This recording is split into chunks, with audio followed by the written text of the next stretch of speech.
சஜ்ஜனர்கள் அனைவருக்கும் தாசன் ஸ்ரீனிவாசனின் அநேக கோடி நமஸ்காரங்கள்.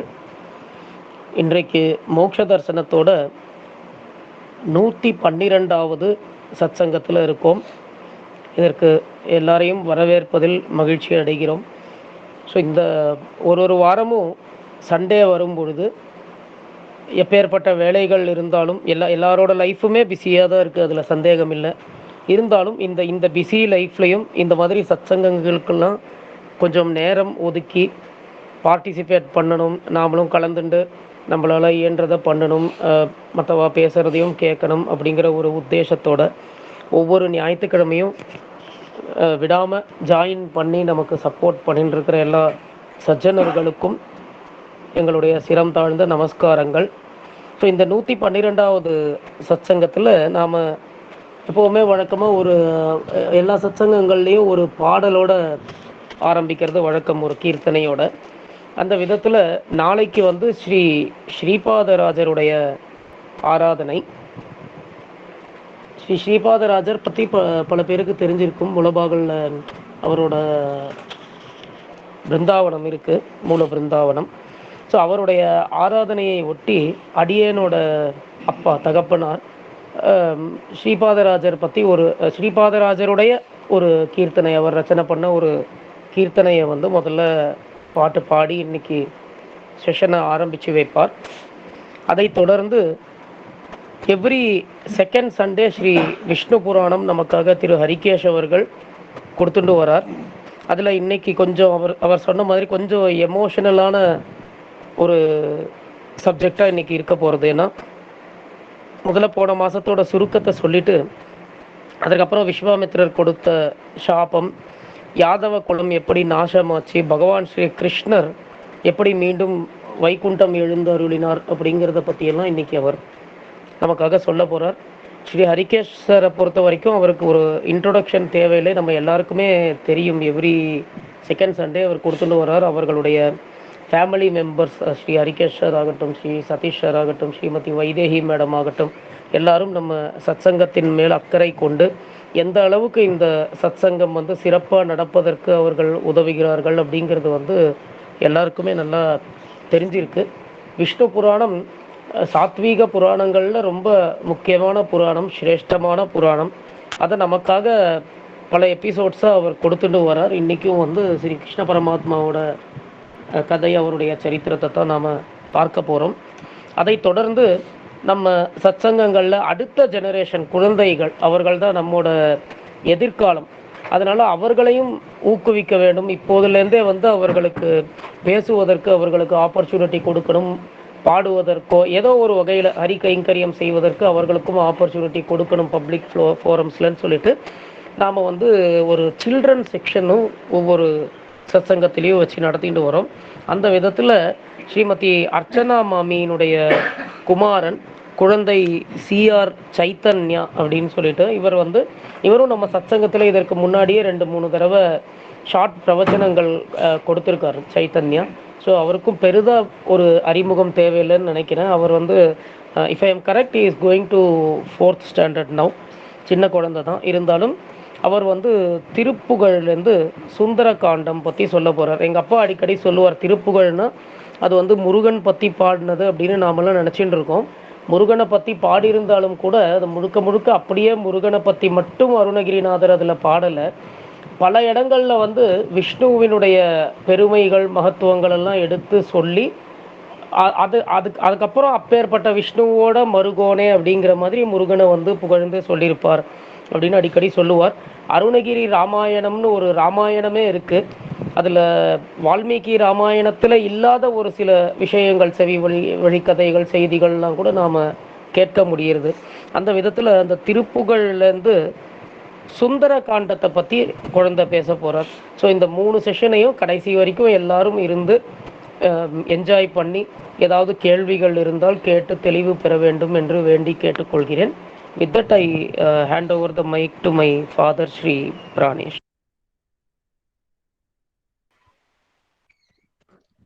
மோட்ச தரிசனத்தின் சஜ்ஜனர்கள் அனைவருக்கும் அடியேன் பிராணேஷின் அநேக கோடி நமஸ்காரங்கள். நாளை ஸ்ரீபாதராஜ தீர்த்தரின் ஆராதனை முன்னிட்டு இன்றைக்கு சத்சங்கத்துல அவர் இயற்றிய ஒரு கீர்த்தனையை பாடுற. அவர் வட்டார மொழியிலேயே எல்லாம் இருக்கணும்னு நாம இன்னைக்கு பேசிட்டு இருக்கோம். அந்த காலத்துல அவரே கன்னடத்துல மத்வ சித்தாந்தங்கள்லாம் பரவணுங்கிறதுக்காகவே பல எதிர்ப்புகளையும் சமாளிச்சு கீர்த்தனைகளை செஞ்சார். ஸ்ரீ ரங்கநாதரே அவருக்கு ரங்கவிட்டலா என்ற அங்கிதத்தை சொப்பனத்தில் கொடுத்து அவர் பாடியிருக்கிறார். அவர் பாடின பாடலே முதலில் ரங்கநாத சுவாமியை பற்றி தான். அந்த கீர்த்தனையை அடியேன் பாடப்போகிறேன். இந்த கீர்த்தனை தோடி ராகத்துல இருக்கு. அடியேன் எது பாடினாலும் அந்த ராகம் இருக்காது, ராக மாளிகையா இருக்கும், இல்ல ஆஸ்தித ஸ்திதியில ராகமா இருக்கணும். அதனால இதெல்லாம் பகவான் எப்படி பொறுத்தல்றாரோ சஜ்ஜனர்களும் பொறுத்தருளி கேட்கணும்னு வேண்டிக்கிறேன். இப்போ அந்த கீர்த்தனையை பாடுறேன். இதுல கண்கள் இருந்து என்ன பிரயோஜனம் ரங்கநாதரை பார்க்காமல்னு சொல்லிட்டு, ரங்கநாதருடைய திருக்கோவிலையே வைகுண்டமாகவும் காவேரி தீரத்தை கங்கைக்கு சமமாகவும் சொல்வதோடு இல்லாம கங்கைக்கும் மேலான விரஜா தீர்த்தமாகவே கொண்டாடுகிறார் ஸ்ரீபாதராஜர். அதையும் இதை கவனிக்கணும். அந்த பாடலை இப்போ கேட்போம். கண்களித்யாதಕೋ ಕಾವೇರಿ ರಂಗನ ನೋಡದೆ, ಕಣ್ಗಳಿದ್ಯಾತಕೋ ಕಾವೇರಿ ರಂಗನ ನೋಡದೆ, ಜಗಂಗಳೊಳಗೆ ಮಂಗಳ ಮೂರುತಿ ರಂಗವಿಠಲನ ಪಾದಂಗಳ ನೋಡದೆ, ಕಣ್ಗಳಿದ್ಯಾತಕೋ ಕಾವೇರಿ ರಂಗನ ನೋಡದೆ, ಹರಿಪಾದೋದಕ ಸಮ ಕಾವೇರಿ ವಿರಜ ನದಿಯಲ್ಲಿ ಸ್ನಾನವು ಮಾಡಿ, ಹರಿಪಾದೋದಕ ಸಮ ಕಾವೇರಿ ವಿರಜ ನದಿಯಲ್ಲಿ ಸ್ನಾನವ ಮಾಡಿ, ಪರಮ ವೈಕುಂಠ ರಂಗ ಮಂದಿರ ಪರಮ ವೈಕುಂಠ ರಂಗ ಮಂದಿರ ಪರವಾಸುದೇವನ ನೋಡದೆ, ಕಣ್ಗಳಿದ್ಯಾತಕೋ ಕಾವೇರಿ ರಂಗನ ನೋಡದೆ, ಹರಹೀರ ವೈಜಯಂತಿ ಸ್ವರ ಮುತ್ತಿನ ಪದಕ ಧರಿಸಿ, ಹರಹೀರ ವೈಜಯಂತಿ ತೋರ ಮುತ್ತಿನ ಪದಕ ಧರಿಸಿ, ತೆರನೇರಿ ಬೀದಿಲಿ ಮೆರವ ತೆರನೇರಿ ಬೀದಿಲಿ ಮೆರವ ರಂಗವಿಠಲನ ಪಾದಂಗಳ ನೋಡದೆ, ಕಣ್ಗಳಿದ್ಯಾತಕೋ ಕಾವೇರಿ ರಂಗನ ನೋಡದೆ, ಕಸ್ತೂರಿ ರಂಗನ ನೋಡದೆ. ಕೃಷ್ಣಾರ್ಪಣಂ.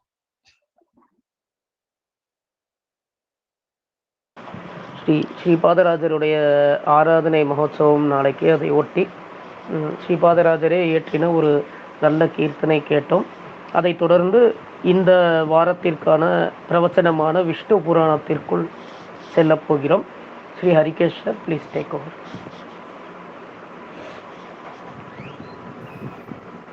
பேசுறது கேக்குறதா? கேக்குறது சார். நல்லா. ஓகே.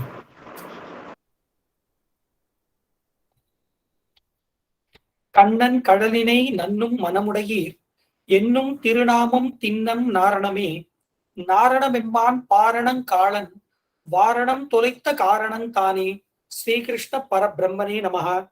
ஸ்ரீமான் வெங்கடநாதார்ய கவிதார்த்திக கேசரி வேதாந்தாச்சாரிய வர்யோமே சந்நிதத்தாம் சதாகிருதி.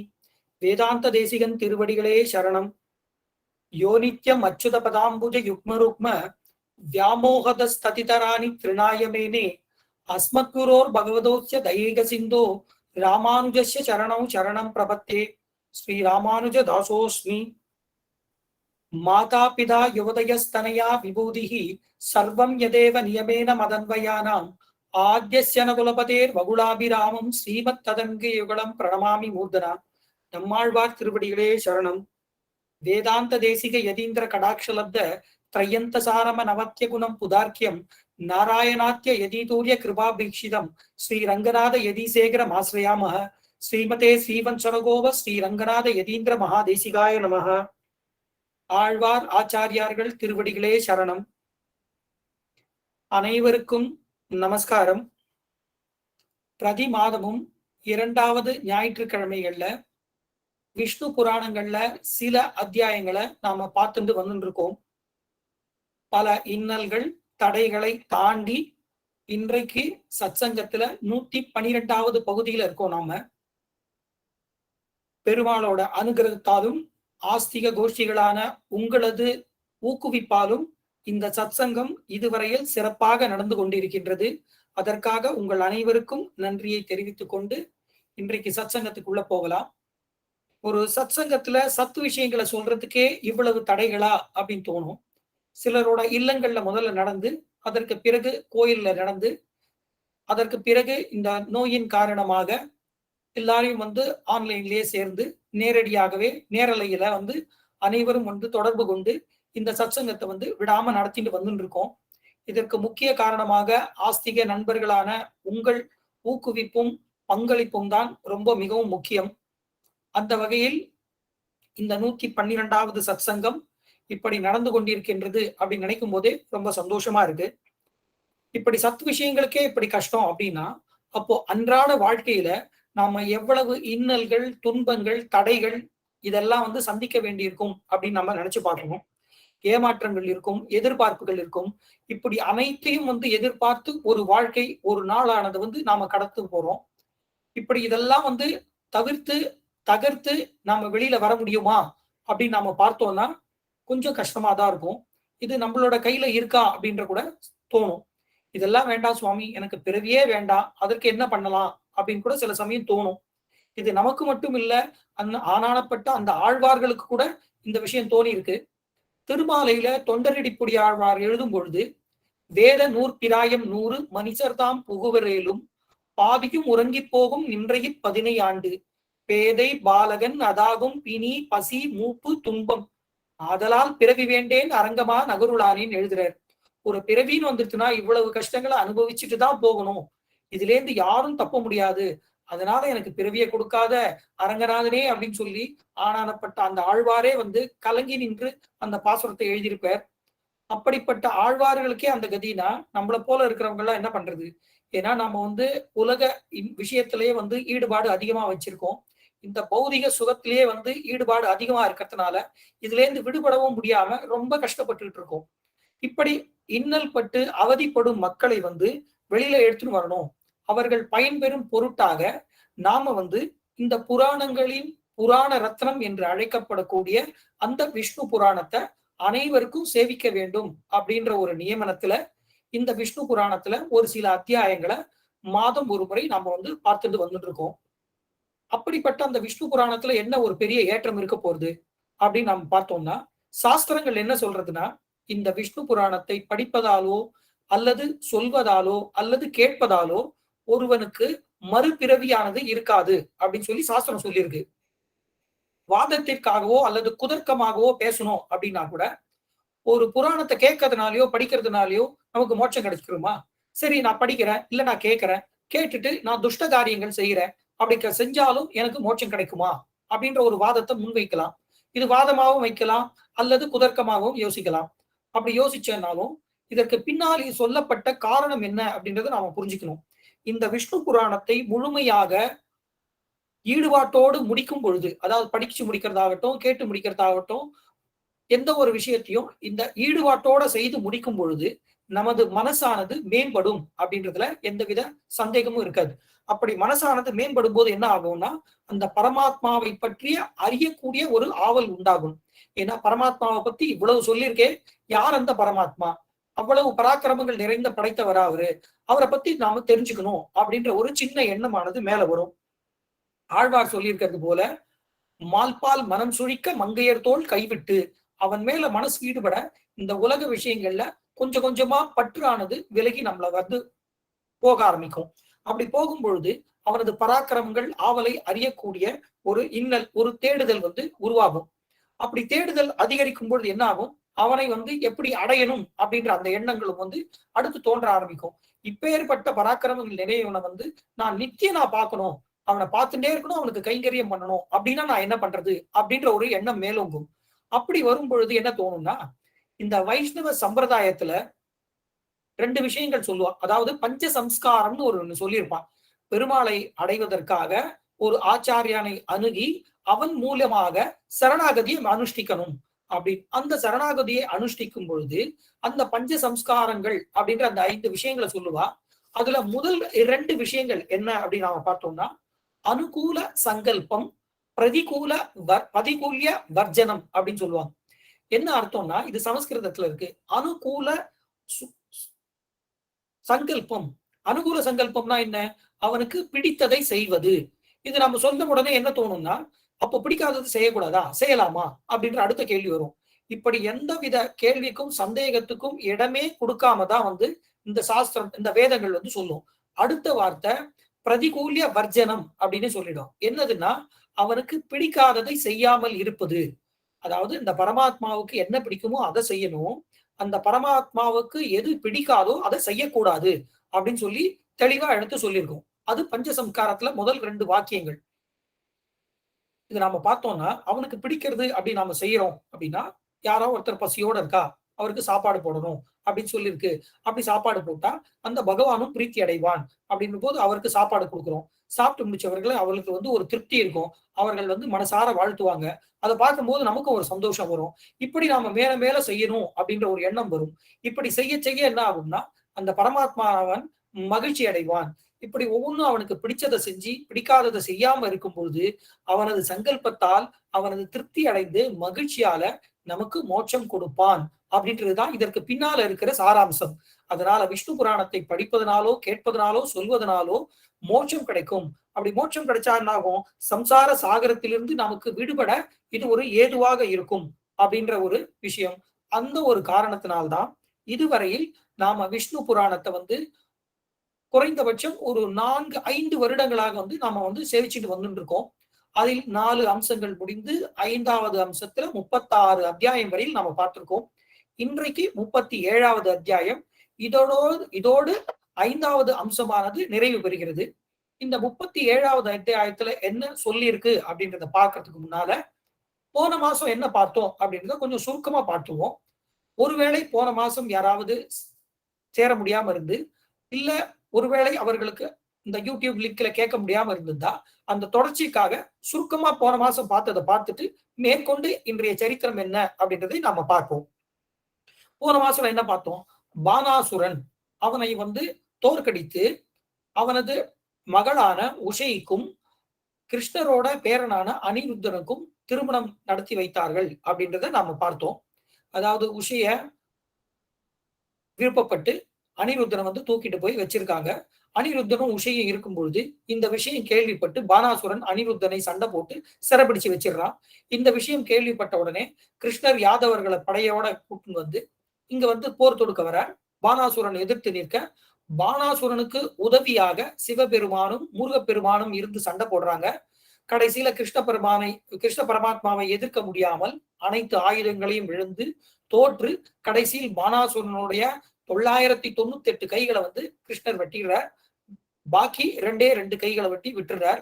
அவன் அதுக்கும் கர்வம் அடங்காமல் சண்டை போக அவனை தீர்த்து விடுவதற்காக சக்கரத்தை ஏவ போக அதற்குள்ள சிவபெருமான் வந்து வணங்கி பிரார்த்தித்து மன்னிப்பு வேண்டி தனது சிஷ்யனை வந்து விட்டுறணும், அவனை வந்து மன்னிச்சு விட்டுருங்க, வேண்டாம் அப்படின்னு சொல்லி வேண்ட அதற்கு இணங்கி கிருஷ்ணர் வந்து அவனை விட்டுறார். மேற்கொண்டு பானாசுரனோட மகளை தான் என்ன இருந்தாலும் நமது பேரனுக்கு கல்யாணம் பண்ணி வைக்கணும், அதுக்காவது அவனை விடணும் அப்படின்றதுக்காக விட்டு கடைசியில் பானாசுரன் இறங்கி வந்து அவரிடம் மன்னிப்பு வேண்டி தனது மகளான உஷையை வந்து அனிருத்தனோட சேர்த்து அனுப்பி வைக்கிறார். துவாரகைக்கு வரா. எல்லாரும் வந்ததுக்கு அப்புறம் நல்லபடியா 2 பேருக்கும் திருமணம் ஆயினது அப்படின்ற சரித்திரத்தை பராசுர மகரிஷி மைத்ரேயருக்கு எடுத்து சொன்னதை போன மாசம் நாம பார்த்தோம். அதற்கு பிறகு பௌண்டரகம் அப்படின்ற ஒரு தேசம், அந்த தேசத்துல வாசுதேவன் அப்படின்ற ஒரு ராஜா இருக்கான். அந்த ராஜா வந்து அந்த பௌண்டரகத்தை ஆட்சி செஞ்சுன்னு வந்துட்டு இருக்கான்.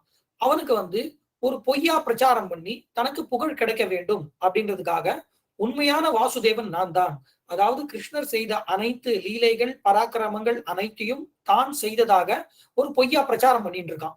இந்த பொய் பிரச்சாரம்னா அதுக்கு விளக்கம் சொல்லணும்ன்றது அவசியம் உங்களுக்கு இருக்காது, உங்களுக்கு தேவைப்படாது. ஏன்னா இந்த காலத்துல நிறைய பேர் அப்படிதான் பண்ணிட்டு இருக்கா.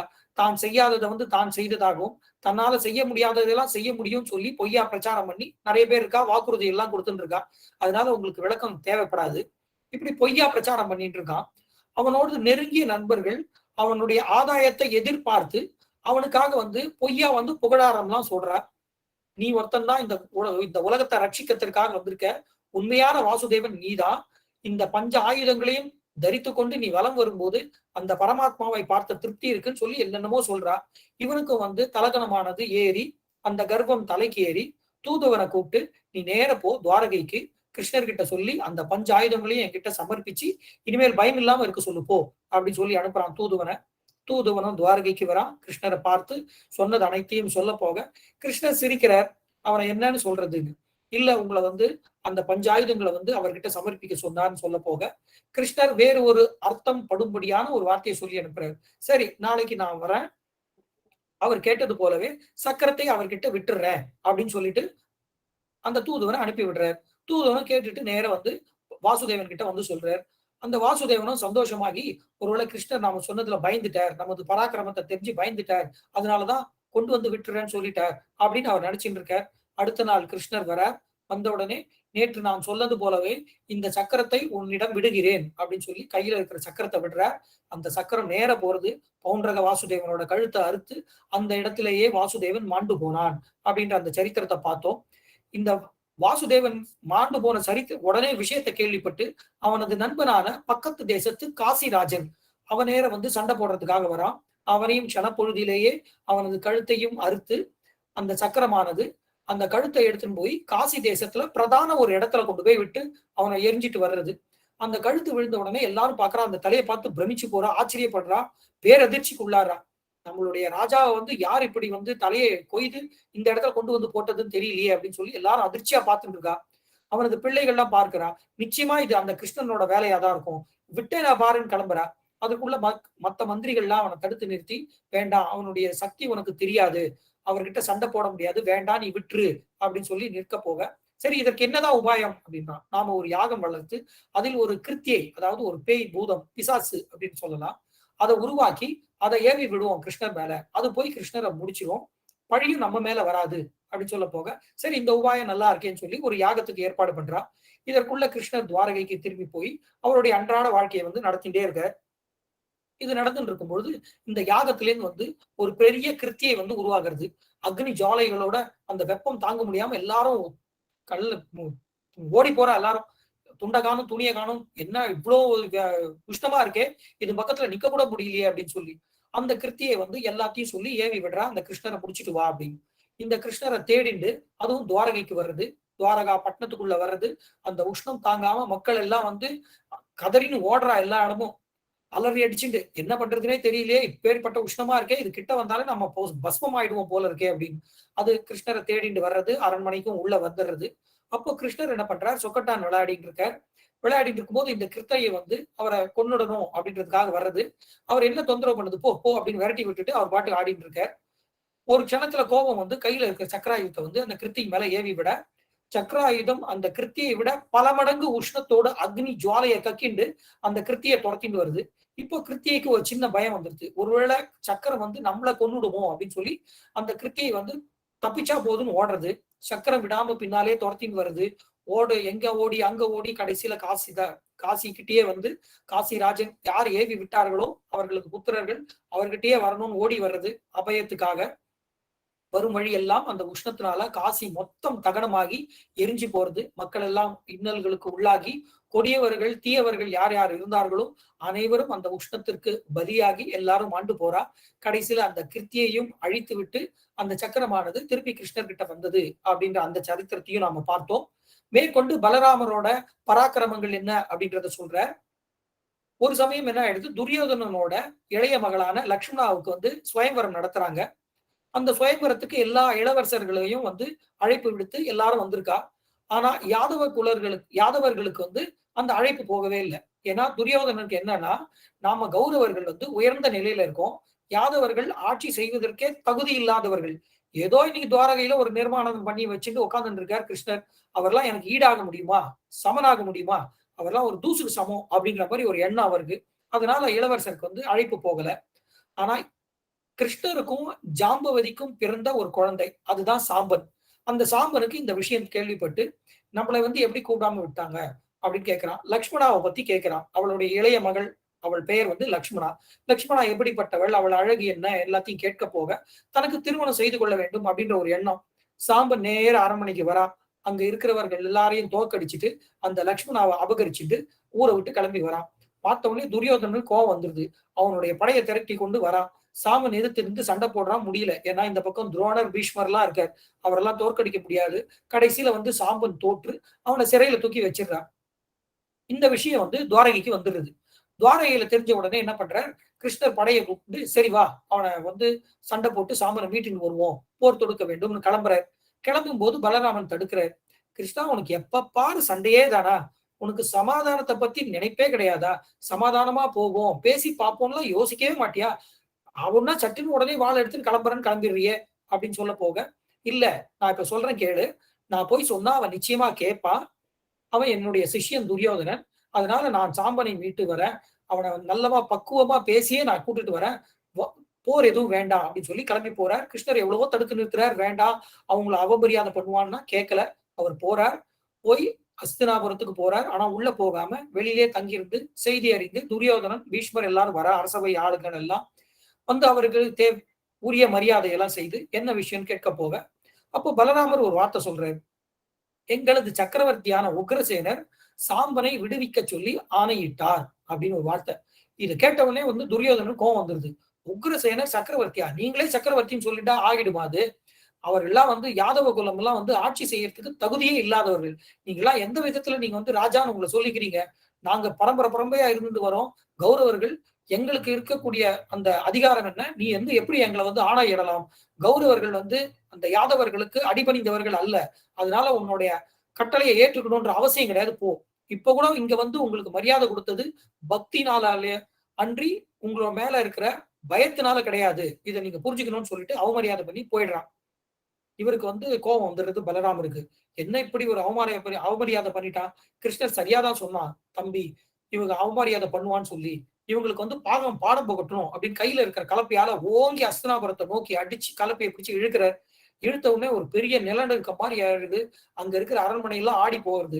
இழுக்கிற இழுப்புல என்ன ஆயிடுது, இந்த பக்கம் தாழறதுனால அந்த அஸ்தினாபுரமே அப்படியே கொஞ்சம் கொஞ்சமா கரைஞ்சி யமுனை ஆத்துல வந்து சேர்ந்துருமோ அப்படின்ற ஒரு அச்சம் வர்றது எல்லாருக்கும். ரொம்ப பயப்படுறான், என்ன ஆயிடும் தெரியலையே அப்படின்னு.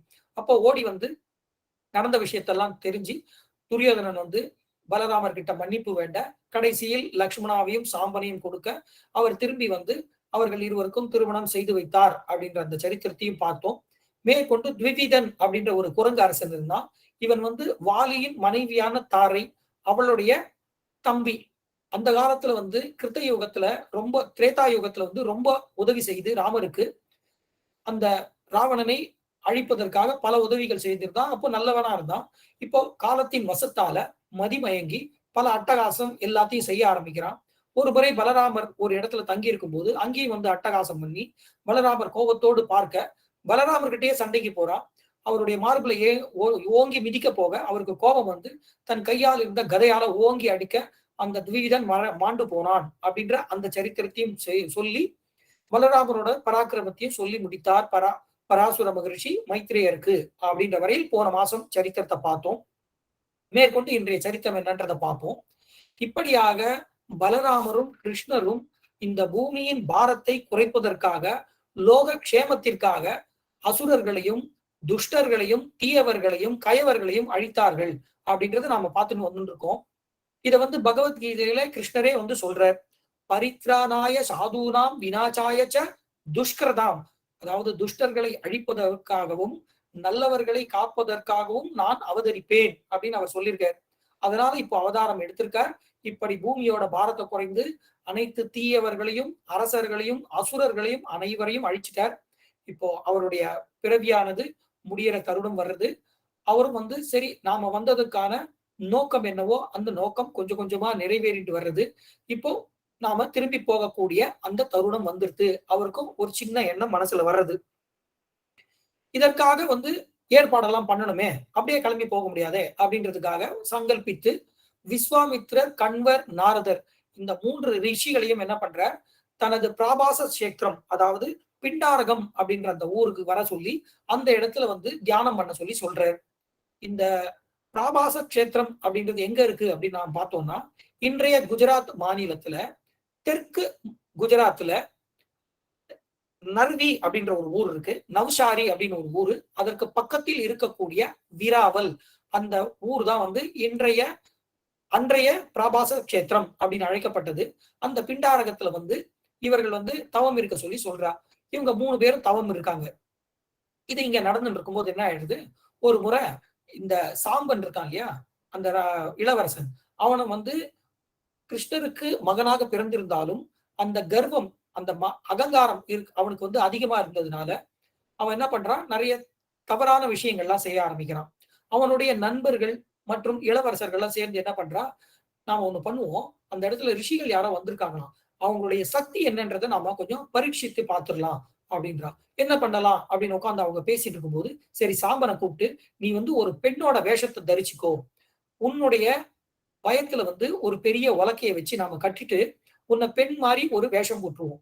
அந்த ரிஷிகள் கிட்ட கூட்டுன்னு போய் உன் வயத்துல வளர்றது ஆனா பெண்ணா அப்படின்றத கேட்போம், அவர் என்ன சொல்றாருன்னு பார்ப்போம் அப்படின்னு சொல்லி எல்லாரும் கிளம்பி வர. ரிஷிகள் யோக நிஷ்டையில இருக்கா. அதை முடிச்சுட்டு நித்திய கர்மானுஷ்டானம் எல்லாம் பண்ணணும் அப்படின்றதுக்காக நடுவுல போயிட்டு வருவா. அப்படி போயிட்டு திரும்பி வரா. அப்படி திரும்பி வரும்போது இவர்கள் எல்லாம் அவர்கள் முன்னால போய் வணங்கி, ரிஷியை எனக்கு ஒரு சின்ன சந்தேகம் இருக்கு, தேவரே நீங்க தான் தீர்த்து வைக்கணும், சொல்லுங்க என்ன விஷயம் அப்படின்னு கேட்கிறார். அவர் இதோ இந்த பெண் இருக்கா, இந்த கர்ப்பத்துல இருக்கிறது ஆனா பெண்ணான்றதை நீங்க கொஞ்சம் பார்த்துட்டு சொல்லணும் அப்படின்றார். இதுவே இந்த காலமா இருந்திருந்தா விஸ்வாமித்திரர் சிறையில போட்டிருப்பான் ஆனா பெண்ணான்னு சொன்னா. ஏன்னா ஒரு சட்டம் இருக்கு, ஆனா பெண்ணான்னு கர்ப்பத்துல இருக்கிறத பார்க்க கூடாது அப்படின்னு. ஆனா அந்த காலத்துல அது மாதிரி சட்டம் இல்லை. அதனால விஸ்வாமித்திரத்துல போய் கேட்கிறாங்க, ஆனா பெண்ணான்னு கொஞ்சம் பார்த்து சொல்லு. அவர் யோக நிஷ்டையில தனது சக்தியால அவர் கண்ண முடின்னு யோசிக்கிறார். யோசிச்ச உடனே தெரியறது, நம்மளை பரீட்சித்து பாக்குறதுக்காகத்தான் இவங்க வேஷம் போட்டுட்டு வந்திருக்காங்க, அவனுடைய வயிற்றுல உலக்கையை கட்டி வச்சுட்டு இருக்காங்க அப்படின்னு இவருக்கு கோபம் வந்துருது. ஏற்கனவே விஸ்வாமித்திரருக்கு சட்டுப்புட்டுன்னு கோபம் வரும், இவர்கள் வேற பரீட்சை பண்ணி பார்க்கணும்னு கூப்பிட்டு வந்ததுனால அவருக்கு இன்னமும் கோபம் அதிகமாயிடுது. என்னையே நீ பரீட்சித்து பார்க்கணும்னு நினைக்கிறியா, நீ என்ன பண்ற பார், இந்த அவங்களுக்கு சாபம் கொடுக்கிறேன்னு சொல்லி சாபத்தை கொடுக்கிறார். என்ன சாபம்னா, இவனது வயிற்றில் ஒரு உலக்கை இருக்கும், அதாவது இவன் ஒரு உலக்கையை ஈன்றெடுப்பான், அந்த உலக்கையினாலேயே இந்த சர்வ யாதவ குலமும் அழிந்து போகும், நாசமாகி போகும் அப்படின்னு சொல்லி சாபத்தை கொடுக்கிறார். சாபத்தை கொடுத்த உடனே இந்த ரிஷியோட சாபம் எப்பேற்பட்டது அப்படின்றது இவளுக்கு யாருக்கும் தெரியல. இவர்கள் எல்லாம் என்ன பண்றா, சரி அவருக்கு கோவம் ஏதோ பேசிட்டாரு அப்படின்னு சொல்லி சிரிச்சுட்டே இவங்க திரும்பி வந்துடுறாங்க.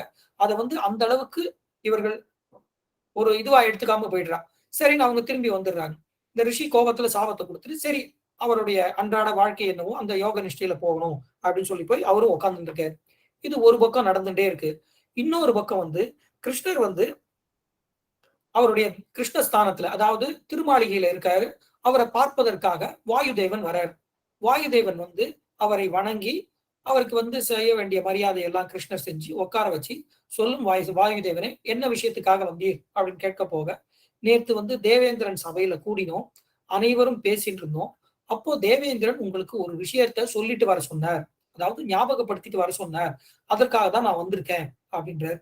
சொல்லும் என்ன விஷயம் அப்படின்னு கேட்க போக, நீர் இந்த பூமியோட பாரத்தை குறைக்கிறதுக்காக வந்திருக்கீங்க, இந்த பாரத்தை குறைக்க பல அசுரர்கள், தீயவர்கள், அரசர்கள் எல்லாரையும் அழிச்சிருக்கீங்க, இப்போ பூமியோட பாரம் ரொம்பவும் குறைஞ்சு போச்சு, மேற்கொண்டு நீங்க 100 வருஷத்துக்கு மேல ஆனதுனால உங்களுடைய பிறவியோட அந்த நோக்கம் முடிஞ்சு திரும்பி வரக்கூடிய காலம் விட்டது, இது தேவேந்திரன் உங்ககிட்ட சொல்லிட்டு வர சொன்னார், நீங்க திரும்பி வரணும் அப்படின்னு சொல்றார்.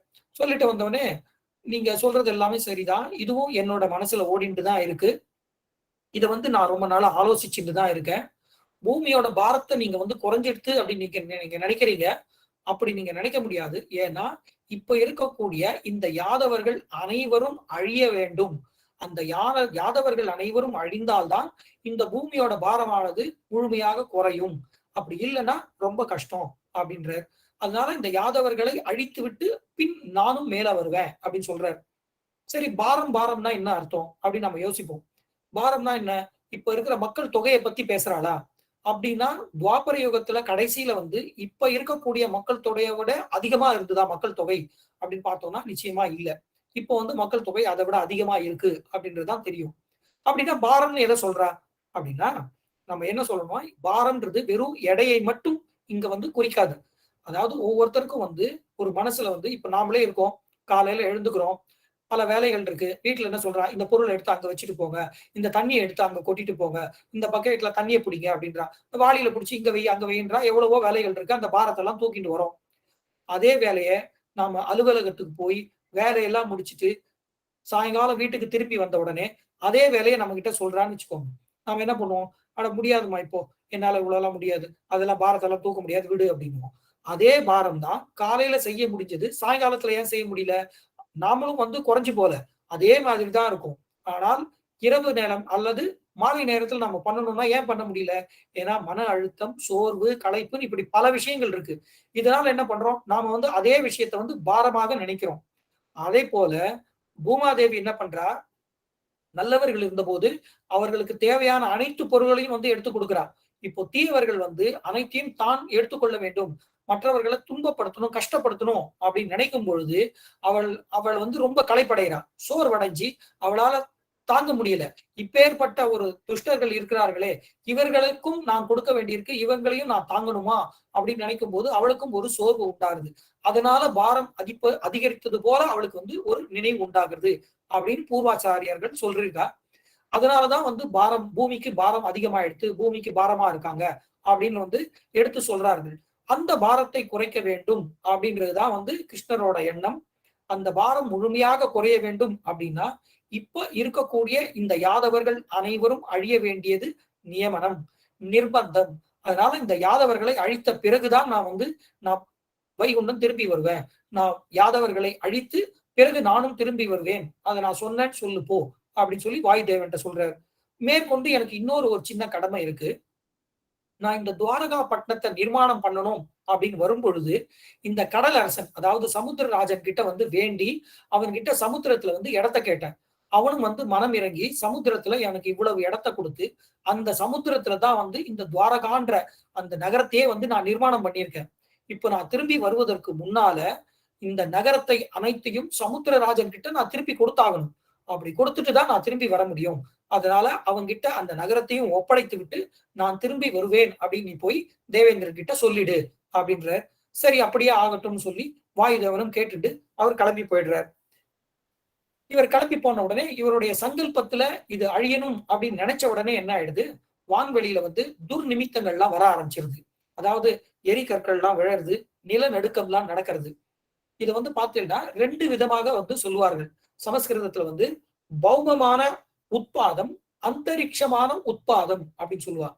அதாவது பௌமமான உட்பாதம் என்ன அப்படின்னா, இது பூலோகத்துல நடக்கக்கூடிய துர்நிமித்தங்கள். அந்தரிக்ஷமான உட்பாதம் என்னன்னா ஆகாய வெளியில் நடக்கக்கூடிய துர்நிமித்தங்கள். இதுதான் ரெண்டு விதமா சொல்லுவது. அதாவது பூமியில் நடக்கக்கூடிய துர்நிமித்தங்கள் என்ன அப்படின்னா, இந்த நிலநடுக்கம் வர்றது, இந்த சுனாமி வர்றது. சில வருஷங்களுக்கு முன்னால பாத்தீங்கன்னா எரிமலை வெடிச்சு அதுல இருந்து வந்த சாம்பல் நாடெல்லாம் பரவி இந்த விமான போக்குவரத்தே தடையாகி ரொம்ப கஷ்டப்பட்ட மக்கள்லாம். இதெல்லாம் என்னன்னா ஒரு துர்நிமித்தங்கள். இதெல்லாம் பௌமமான உட்பாதம் அப்படின்னு பேரு. இதையே நாம சொன்னோம்னா மூட நம்பிக்கை அப்படின்வா. இதே ஆங்கிலத்துல சொன்னோம்னா அது அறிவியல் ஆகும். என்னன்னு பார்க்க போனோம்னா, இப்போ பரமாத்மா எங்க இருக்கார் அப்படின்னு கேட்டோம்னா, பார்க்கடல்ல பையத்து என்ற பரம நடிபாடின்னு ஆண்டாள் எழுதுறா. பார்க்கடல்ல இருக்காருன்னு. பார்க்கடல்னு சொன்னா அது மூட நம்பிக்கை. அது எங்க இருக்கு அப்படின்னு கேட்பான். இதே ஆங்கிலத்துல நீங்க சொன்னீங்கன்னா, ஆங்கிலம் உபயோகப்படுத்துறது இல்ல, இருந்தாலும் புரியறதுக்காக சொல்றேன். ஆங்கிலத்துல சொல்லும் போது என்ன பண்றான், மில்கி வே அப்படின்றான். நாம பார்க்கடல்னு சொன்னா இல்லைன்றா, ஆனா அவன் மில்கி வேன்னு சொன்னா அது அரசியல் ஆயிடுது, அறிவியல் ஆயிடுது. அதே போல நாம நவகிரகங்கள், அதனது தன்மைகள், அது சுழற்சியின் காரணமாக ஏற்படக்கூடிய விளைவுகள் அப்படின்னு நாம சொன்னோம்னா இதெல்லாம் மூட நம்பிக்கை அப்படின்வான். இதே அவர்கள் பேசும்போது என்ன சொல்றா, சோலார் சிஸ்டம், இது எதனால ரொட்டேட் ஆகிறது, இதனால ஆகக்கூடிய தன்மைகள் என்ன, விளைவுகள் என்ன அப்படின்னு எதோ சொல்லிட்டு இருப்பான். அவர்கள் ஆங்கிலத்துல சொன்னா அது அறிவியல். நாம சொன்னோம்னா மூட நம்பிக்கை. சரி, அது ஒரு பக்கம் இருக்கட்டும். இந்த மாதிரி பல துர்நிமித்தங்கள்லாம் வந்து வான்வெளியில வந்து நடக்க ஆரம்பிக்கிறது. கிருஷ்ணர் வந்து திரும்பி வர வந்து திருமாளிகை பக்கத்துல வந்து அங்க இருக்கிற மக்கள் கிட்ட எல்லாம் சொல்றார், இன்னும் 7 நாட்களுக்குள்ளாக இந்த துவாரகா பட்டணமானது நீரில் முழுக போறது. அதனால இங்க இருப்பவர்கள் அனைவரும் அந்த பிராபாச கஷேத்திரத்திற்கு நீங்க உடனடியாக குடிபெயர வேண்டும் அப்படின்னு வந்து எல்லாத்தையும் எடுத்து சொல்றாரு. சொன்ன உடனே நமக்கு வந்து ஒரு எண்ணம் தோணும், சரி அழிய போறதுன்னு முடிவாயிடுச்சு, யாதவ குலமே அழிய போறதுன்னு இவரும் சங்கல்பத்துல நினைச்சிட்டார். அப்படி இருக்கும் பொழுது அப்படியே விட்டிருந்தா அந்த கடலரசன் வந்து மூடி அனைத்து மக்களும் அழிஞ்சிருப்பா. அதை விட்டுட்டு இவர் எதற்காக பிராபாச கஷேத்திரத்துக்கு போய் இருக்கணும் அப்படின்னு நினைக்க தோணும் நமக்கு. அப்படி என்ன பிராபாச கஷேத்திரம் அப்படின்னு அப்படி எதற்காக சொன்னார் அப்படின்னா, பூர்வாசியர்கள் அதற்கு வந்து விளக்கம் சொல்றார். அதாவது துவாரகையில மரணிப்பதை விட பிராபாச கஷேத்திரம் அப்படின்றது வந்து ஒரு புண்ணிய ஸ்தலம். அந்த இடத்துல போய் மரணித்தால் அவர்களுக்கு ஒரு நல்ல நிலைமை கிடைக்கும். யாதவர்கள் அழியணும், ஆனா அவர்களுக்கு ஒரு நற்கதி கிடைக்கணும் அப்படின்ற ஒரு உயர்ந்த எண்ணத்தினால கிருஷ்ண பரமாத்மா என்ன பண்றார், எல்லாரையும் வந்து பிராபாச கஷேத்திரத்துக்கு போங்கோ அப்படின்னு சொல்றாரு. அவருடைய சங்கல்பத்துல இது நடக்க ஆரம்பிச்சிருது. சரின்னு சொல்லிட்டு எல்லாரும் கிளம்பி வரா. இதை பார்த்த உடனே மகா யோகி, பரம யோகியான உத்தவர் அவர் என்ன பண்றார், நேர கிருஷ்ணர் கிட்ட வர்றார். இந்த துர்நிமித்தங்கள் எல்லாம் பார்த்த உடனே ஏதோ ஒரு பெரிய அழிவு நடக்க போறது, அது என்னது அப்படின்னு தெரிஞ்சுக்கிறதுக்காக கிருஷ்ணரை வந்து பாக்குறார். கிருஷ்ணா, நீ ஏதோ சங்கல்பம் பண்ணிட்டேன்றது மட்டும் எனக்கு தெரியறது. இப்படி வான்வெளியில பார்த்த பல துர்நிமித்தங்கள்லாம் இருக்கு. இந்த துர்நிமித்தங்கள்லாம் எதையோ உணர்த்துகிறது. எதற்காக இப்படி நடக்கிறதுன்னு தெரியல. தேவரை தயை கொண்டு எதற்காக நீங்க சொல்லணும் அப்படின்னு சொல்ல போக, அப்போ உத்தவருக்கு வந்து பல நீதி உபதேசங்களை வந்து எடுத்து சொல்றார். இது விஷ்ணு புராணத்துல பார்த்தேன்னா உத்தவருக்கும் கிருஷ்ண பரமாத்மாவுக்கும் நடந்த சம்வாதத்தை வந்து விரிவா எழுதல. அதே நீங்க ஸ்ரீமத் பாகவதம் பார்த்தேன்னா ஒரு மொத்த ஸ்கந்தமே வந்து இதற்காக சொல்லப்பட்டிருக்கு. உத்தவருக்கும் கிருஷ்ணருக்கும் நடந்த சம்வாதம் என்ன, அதில் சொல்லப்பட்ட நீதி போதனைகள் என்ன அப்படின்னு விலாவரியா எடுத்து சொல்லியிருப்பா. ஒரு முழு ஸ்கந்தமே சொல்லியிருப்பா. பல அத்தியாயங்கள் வந்து இதை பத்தி எழுதிக்கும். ஆனா விஷ்ணு புராணத்துல அந்த அளவுக்கு சொல்லல. அதனால சொன்னது வரைக்கும் நாம பார்ப்போம். உங்களுக்கு தெரியணும் அப்படின்றதுக்காக ஓரிரு வார்த்தைகள், ஒரு விஷயங்களை மட்டும் நான் சொல்றேன். எத்தனை பேர் கலந்துட்டான்னு தெரியாது. இதற்கு முன்னால கூட இந்த சத்சங்கத்துல ஸ்ரீனிவாசன் பிராணேஷ் சொல்லியிருக்கார். ஸ்ரீனிவாஸ் அவர்கள் ஸ்ரீமத் பாகவதம் சொல்லும் பொழுது இவர்களுக்கு நடந்த பல விஷயங்கள், அவர் சொன்ன விஷயங்கள் எல்லாம் வந்து எடுத்து சொல்லியிருக்கார். என்னன்றதை மட்டும் நான் சொல்லிட்டு மேற்கொண்டு சரித்திரத்துக்கு போவோம். உத்தவரை கூப்பிட்டு உட்கார வச்சு அறிவுரை கொடுக்கிறார். நான் கிளம்ப வேண்டிய நேரம் வந்துருது உத்தவா, கலிபுருஷன் வரப்போறான், அவன் இந்த உலகத்தை ஆக்கிரமிக்க போறான், அவனுடைய பிடியில தான் வந்து இந்த உலகம் இனிமேல் இருக்க போறது, கலியுகம் தொடங்க போறது அப்படின்னு சொல்றார். சொல்லிட்டு பல அது கலி வந்த உடனே என்ன ஆகும், அதனுடைய விளைவு என்ன அப்படின்னா தர்மங்கள் குறையும், மங்களங்கள் குறையும், கொஞ்சம் கொஞ்சமா இருந்து அனைத்தும் மறைந்து விடும், ஒருத்தரை அடிச்சுப்பாங்க, அடிச்சுட்டு நீருக்காகவும் நிலனுக்காகவும் சண்டை நடந்து கடைசியில ஒருத்தருடைய ரத்தத்தையே இன்னொருத்தர் குடிக்கக்கூடிய ஒரு அவல நிலை உருவாகும். அப்போ அந்த கலியானது முத்தி இந்த பிரளயம் வந்து பூலோகம் அழியும். இப்போதைக்கு இந்த துவாபர யுகம் முடிந்து நான் கிளம்ப போறேன், கலிபுருஷன் வரப்போறான் அப்படின்றது வந்து எடுத்து உத்தவர்கிட்ட சொல்றார். அது சொல்லும் போது பல நீதிகளை வந்து எடுத்து சொல்றாருன்னு சொன்னோம். என்ன சொல்றாருன்னா, பூமி முதலாக புறா வரையிலான 8 ஆச்சாரியார்களோட கதையை வந்து எடுத்து சொல்றார். அவர்கள் எதனால் அப்படி இருப்பார், அதுல இருந்து நீ என்ன தெரிஞ்சுக்கணும் அப்படின்றத எடுத்து சொல்ற. மற்றும் மலைப்பாம்பு தொடங்கி பிங்களா வரையாக இருந்த 8 ஆச்சாரியார்களோட கதையையும் வந்து எடுத்து சொல்ற. பல ஆச்சாரியார்களோட கதைய, அதாவது மலைப்பாம்பு பார்த்து நீ என்ன தெரிஞ்சுக்கணும், மலைப்பாம்பு இருந்த இடத்திலேயே இருந்து கொண்டு அது எப்படி தனக்கு வரும் இரையை வரும் பொழுது எப்படி அதை அபகரித்து உண்கிறதோ அதை போல ஒரு மனுஷன் வந்து அவன் எப்பவுமே வந்து ஸ்மரணத்திலேயே இருக்கணும், என்னை பத்திய ஸ்மரணத்திலேயே இருக்கணும். எந்த விதமான உலக இன்பங்கள் அவனை சுற்றி வந்தா கூட அதில் ஈடுபாடு இல்லாமல் அவன் என்னையே நினைத்து கொண்டு என்னுடைய நினைவாகவே இருக்க வேண்டும். அவனுக்கு தானா இறையானது, அதாவது சாப்பாடு வரும்பொழுது சாப்பிட்டுக்கணும், இதுக்காக நேரம் செலவழிக்க கூடாது அப்படின்ற மாதிரி சொல்ல ஆரம்பிச்சு மலைப்பாம்பு தொடங்கி பிங்களா வரை, அதாவது பிங்களான்றவ ஒரு தாசி, அவ எப்படி இருந்தா அப்படின்றத சொல்லி அவள்கிட்டேந்து என்னத்தை நாம கத்துக்கணும், நீ கத்துக்கணும் அப்படின்றத வந்து அந்த உத்தவர்கிட்ட எடுத்து ஒன்னொன்னா சொல்லிட்டே வர. மற்றும் குரர பட்சியிலிருந்து குளவி வரை 7 குருக்களின் கதை என்ன அப்படின்றத சொல்லி அவர்கள் மூலமாக என்ன நீதி சொல்லணும் அப்படின்றத எடுத்து சொல்ற. இப்படி பல விஷயங்கள் சொன்னவர். பக்தாத்மா, முக்தாத்மா, நிக்தாத்மா இவர்களது சாராம்சம் என்ன, இவர்கள் எப்படி இருப்பார்கள் அப்படின்றத எடுத்து சொல்லி, எப்படி ஒரு ஒரு அங்கமாக ஒரு ஒரு பதவியாக முன்னேறி அவர்கள் முக்தாத்மாவாக அடைய வேண்டும் அப்படின்ற அந்த வழியையும் வந்து எடுத்து சொல்றார். அதற்கு பிறகு வர்ணத்தை பத்தி சொல்றார். வர்ணாசிர தர்மத்தை பத்தி எடுத்து சொல்ற.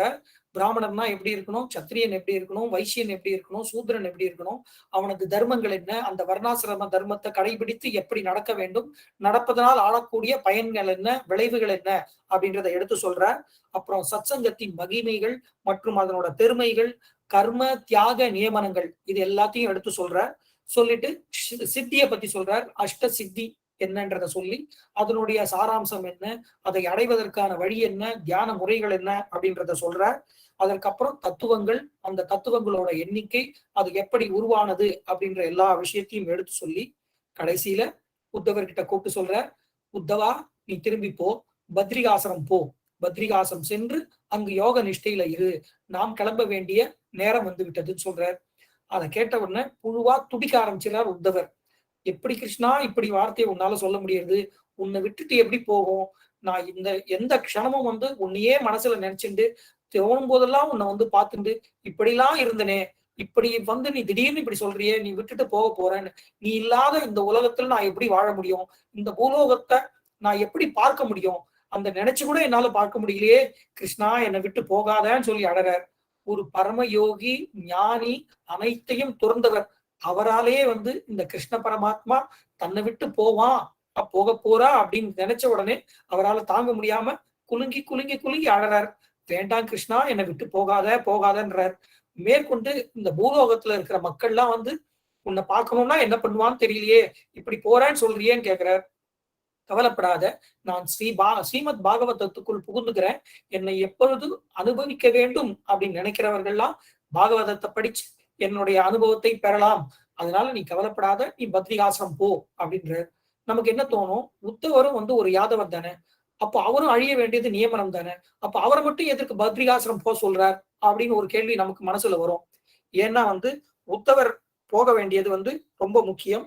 ஏன்னா சத் விஷயங்களை வந்து மக்களுக்கு வந்து எடுத்து சொல்றதுக்கு ஒருத்தர் வேணும்.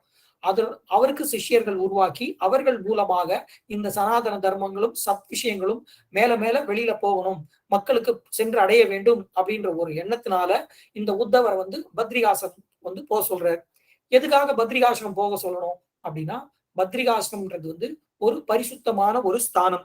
அந்த ஸ்தானத்துல வந்து இருந்துட்டு யோக நிஷ்டையில இருக்கும் பொழுது நிச்சயமாக நற்கதி கிடைக்கும், அதாவது மோட்ச கிடைக்கும் அப்படின்ற ஒரு ஐதீகம், சாஸ்திரம் வந்து இதை பத்தி சொல்லியிருக்கு. ஒரு இடத்துல இருந்தா ஒரு மோட்சம் கிடைச்சிருமா, இதெல்லாம் எப்படி சாத்தியம் அப்படின்னு வந்து நமக்கு தோணும். ஆதிசங்கர பகவத் பாதாள் வந்து ஸ்ரீரங்கத்தோட மகிமையை பத்தி எழுதியிருக்காரு. அவர் சொன்ன ஸ்லோகத்தை சொல்லி விளக்கம் சொல்ல போறது இல்ல, சுருக்கமா என்ன விஷயம்ன்றதை மட்டும் சொல்லிடுறேன். அதாவது ஸ்ரீரங்கத்துல இருந்து கொண்டு அந்த அரங்கநாதனை மனதில் தியானித்து கொண்டு ஸ்மரணம் செய்து கொண்டே இருக்கும் பட்சத்துல அந்த ஸ்ரீரங்கத்தில் இறப்பவர்களுக்கு மறுபிறவி இல்லை அப்படின்னு சொல்லி ஸ்ரீரங்கத்தோட மகிமையை வந்து எடுத்து சொல்லியிருக்கார் ஆதிசங்கர பகவத் பாதாள்.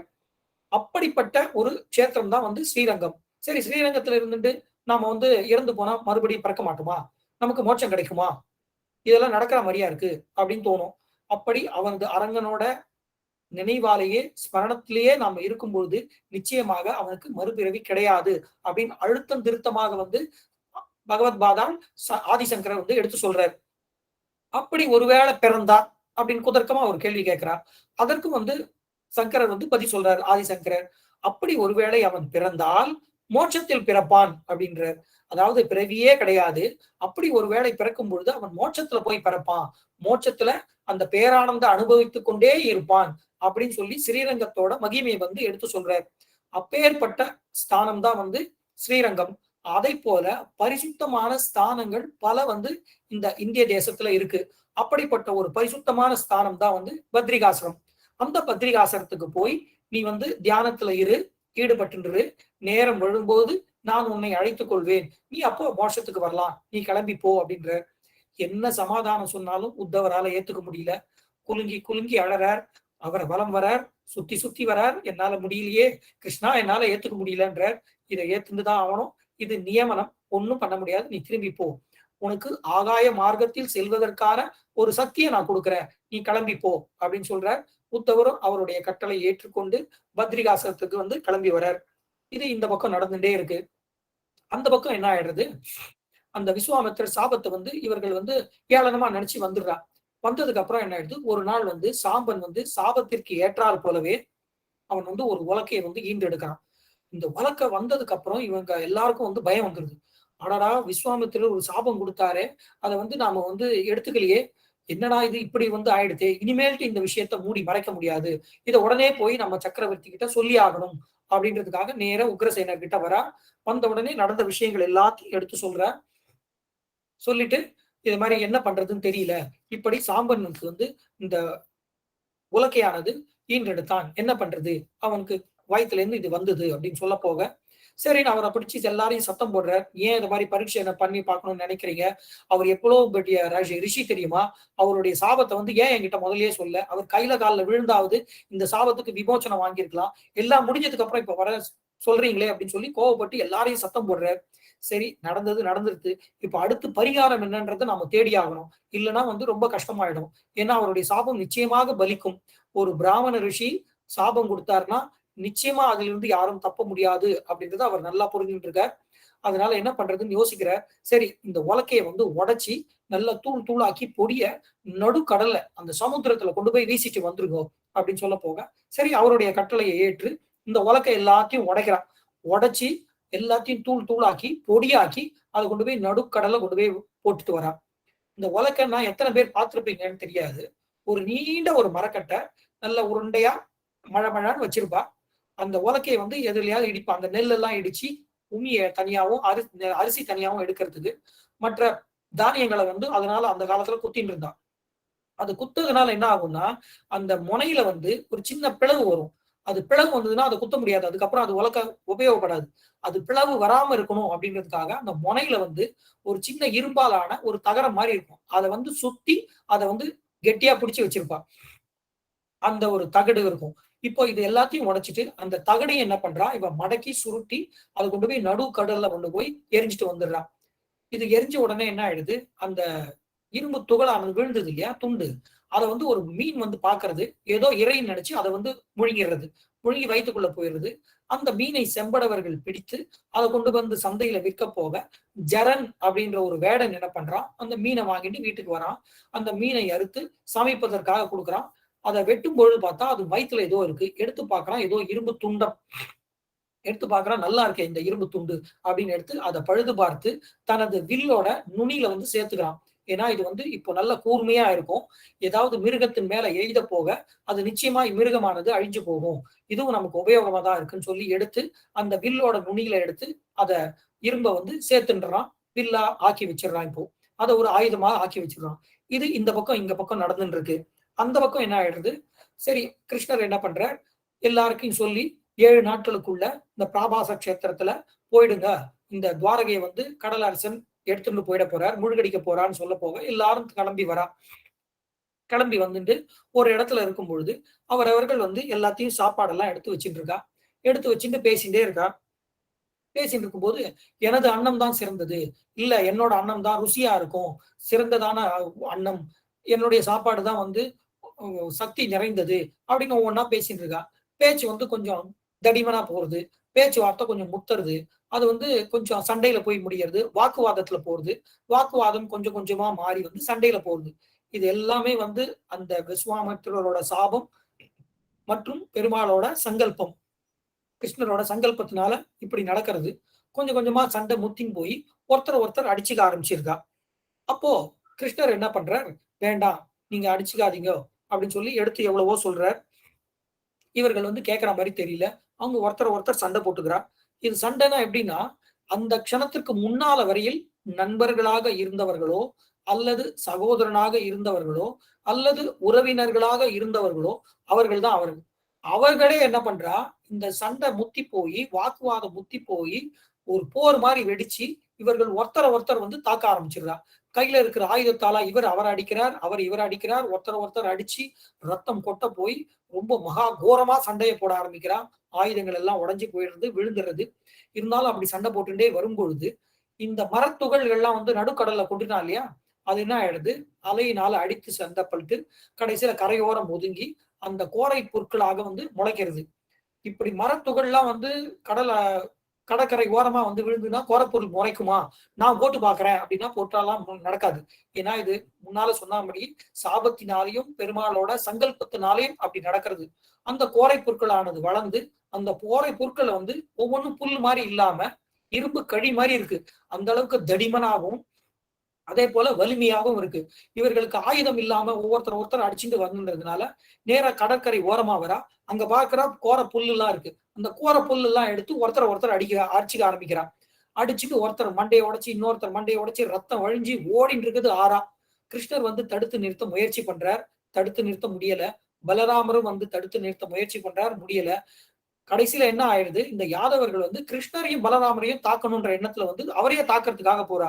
சரி, இனிமேல் இவர்கள்ட்ட சொல்லி பிரயோஜனம் இல்ல, நேரம் நெருங்கிடுச்சு அப்படின்னு இவர் விட்டுட்டு வர ஒருத்தர் அடிச்சுட்டு மாண்டி எல்லாரும் கீழே விழறா. எல்லாரும் வந்து கொஞ்சம் கொஞ்சமா விழுந்து ஒவ்வொருத்தருக்கா பிராணம் போக ஆரம்பிக்கிறது. இது நடந்துட்டு இருக்கும் பொழுது என்ன ஆயிடுது, தாருகன் அதாவது கிருஷ்ணரோட தேரை ஓட்டிண்டு அங்க இடத்துக்கு வரான். இந்த விஷயத்த கேள்விப்பட்டு தேரை நிறுத்திட்டு இறங்கி வந்து பார்த்த உடனே அவனுக்கு பேர் அதிர்ச்சியா இருக்கு. என்ன இது, ஒருத்தர் இப்படி அடிச்சுட்டு விழுந்திருக்காளே, எல்லாருக்கும் இப்படி ரத்தமா கொட்டுறதே, ஒவ்வொருத்தரும் உயிர் போயிட்டு இருக்கேன். நேர கிருஷ்ணர் காலடியில வந்து விழறா. மன்னா என்ன நடக்கிறதுன்னு சொல்லுங்க, எனக்கு ஒன்னும் புரியல.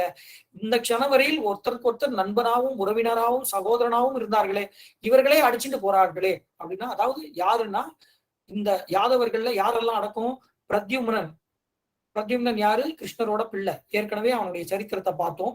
அவனுடைய பிள்ளையான அனிருத்தன் அவனும் இதுல அடக்கம். அவனுடைய பிள்ளையான சாம்பன் மற்றும் அதாவது கிருஷ்ணரோட ஜாம்பதிக்கு பிறந்த சாம்பன் அனைவரும் அடக்கம்.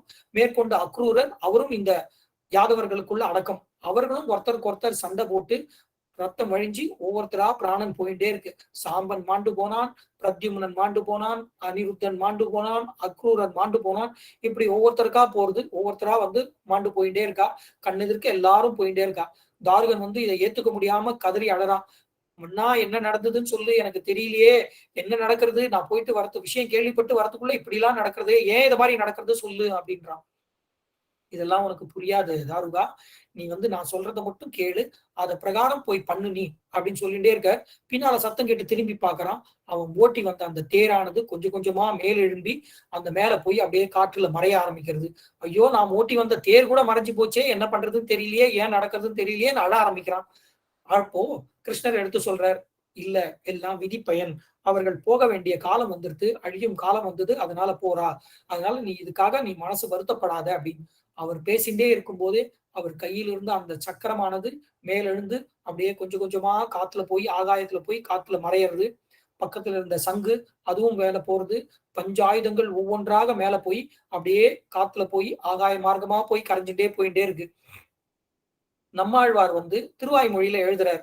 அதாவது திருவிக்கிரம அவதாரம் நம்ம பார்த்திருப்போம். வாமனனா சின்ன குழந்தையா வந்து பிராமண குழந்தையா வந்து அவர்கிட்ட யாசகம் வேண்ட மகாபலி என்ன பண்றார், சரி 3 அடி மண்ணு தானே கொடுத்தோம் அப்படின்னு கொடுக்க போக கிடுகிடுன்னு திருவிக்கிரமனா வளர்றார்.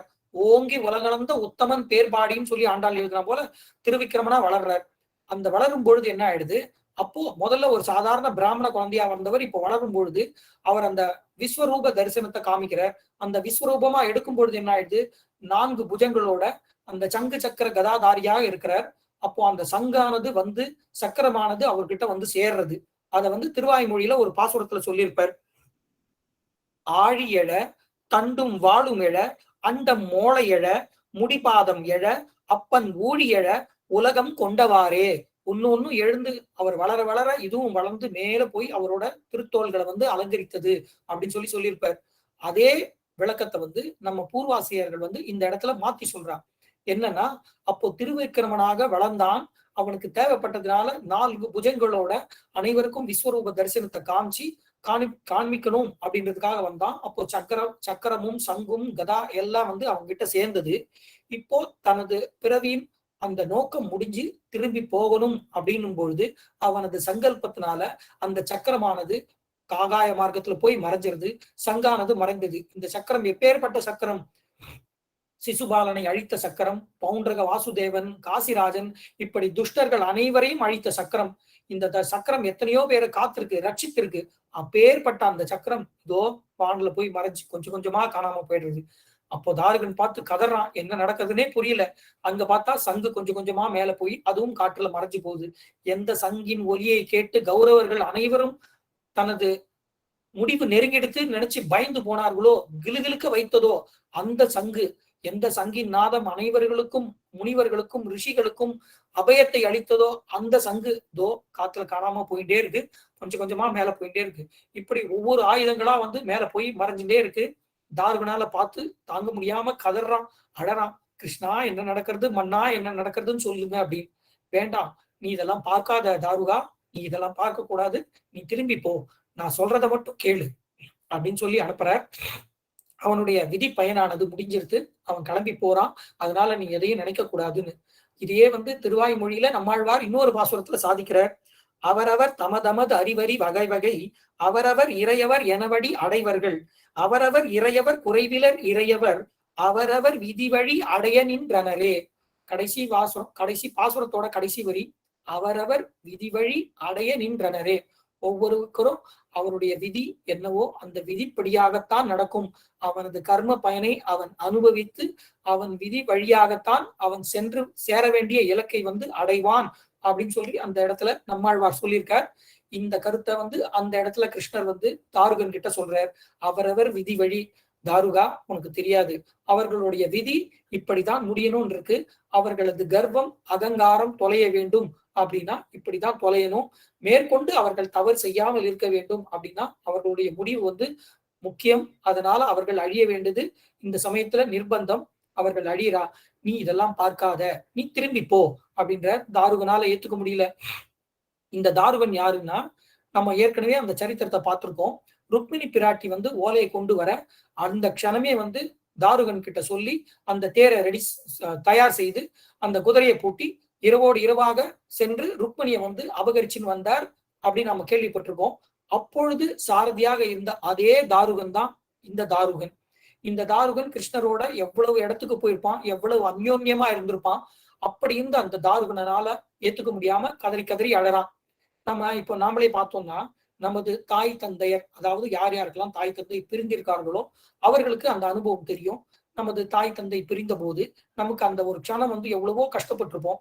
நமக்கு எப்படிலாம் வளர்த்தார்கள் நம்ம அம்மா, நம்ம அப்பா எமக்காக எவ்வளவுலாம் கஷ்டப்பட்டிருக்க, நம்மளை இப்ப விட்டு போயிட்டாரு, இப்போ நாம அவர்களை வந்து புகைப்படத்துல மட்டும்தானே பார்க்க முடியாது அப்படின்னு சொல்லி எத்தனையோ பேர் மனசு கஷ்டப்பட்டிருப்பேன். அப்படி இல்லைன்னா கூட இன்னொரு நல்ல விஷயம் பார்ப்போம்.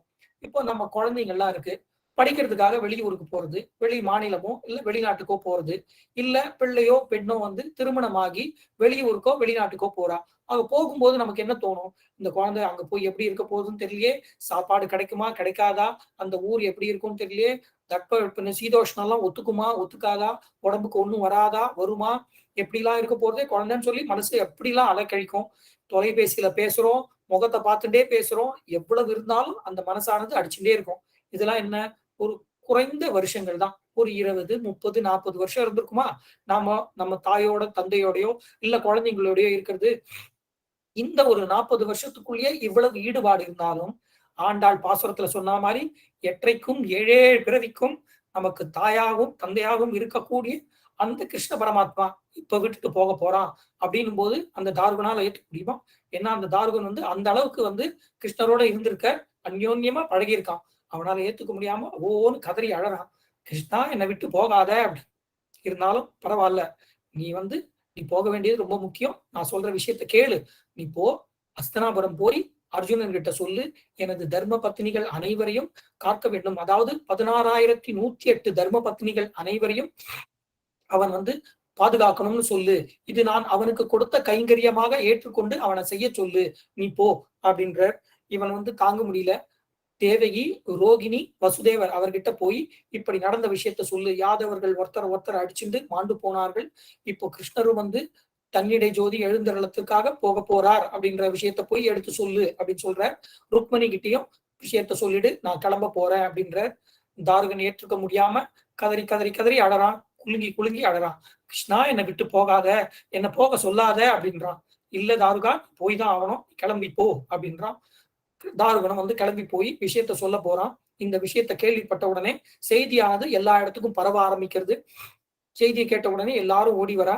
முனிவர்கள், யோகிகள், ரிஷிகர்கள்லாம் வந்து இந்த விஷயத்த பாக்குறதுக்காக வரா. என்னதான் இருந்தாலும் கிருஷ்ணரை வந்து நாம என்ன பண்றோம்? யோகத்துல இருக்கோம். யோகத்துல இருந்து என்ன பண்ண போறோம்? அவனையே தியானித்து இருக்க போறோம். தியானிச்சு என்ன நடக்க போகுது? மோட்ச பிராப்தி கிடைக்கும். மோட்ச பிராப்தி கிடைச்சு என்ன பண்ண போறோம்? அங்க போய் அந்த நாராயணனை சேவிக்க போறோம். அந்த நாராயணன் தான் இங்க கிருஷ்ண ரூபத்துல இங்க இருக்கான். இவன் இப்ப வந்து கிளம்பி போறான் அப்படின்னும் போது இந்த கிருஷ்ணர் நாம இனிமேல் எப்படி பார்க்க போறோம்?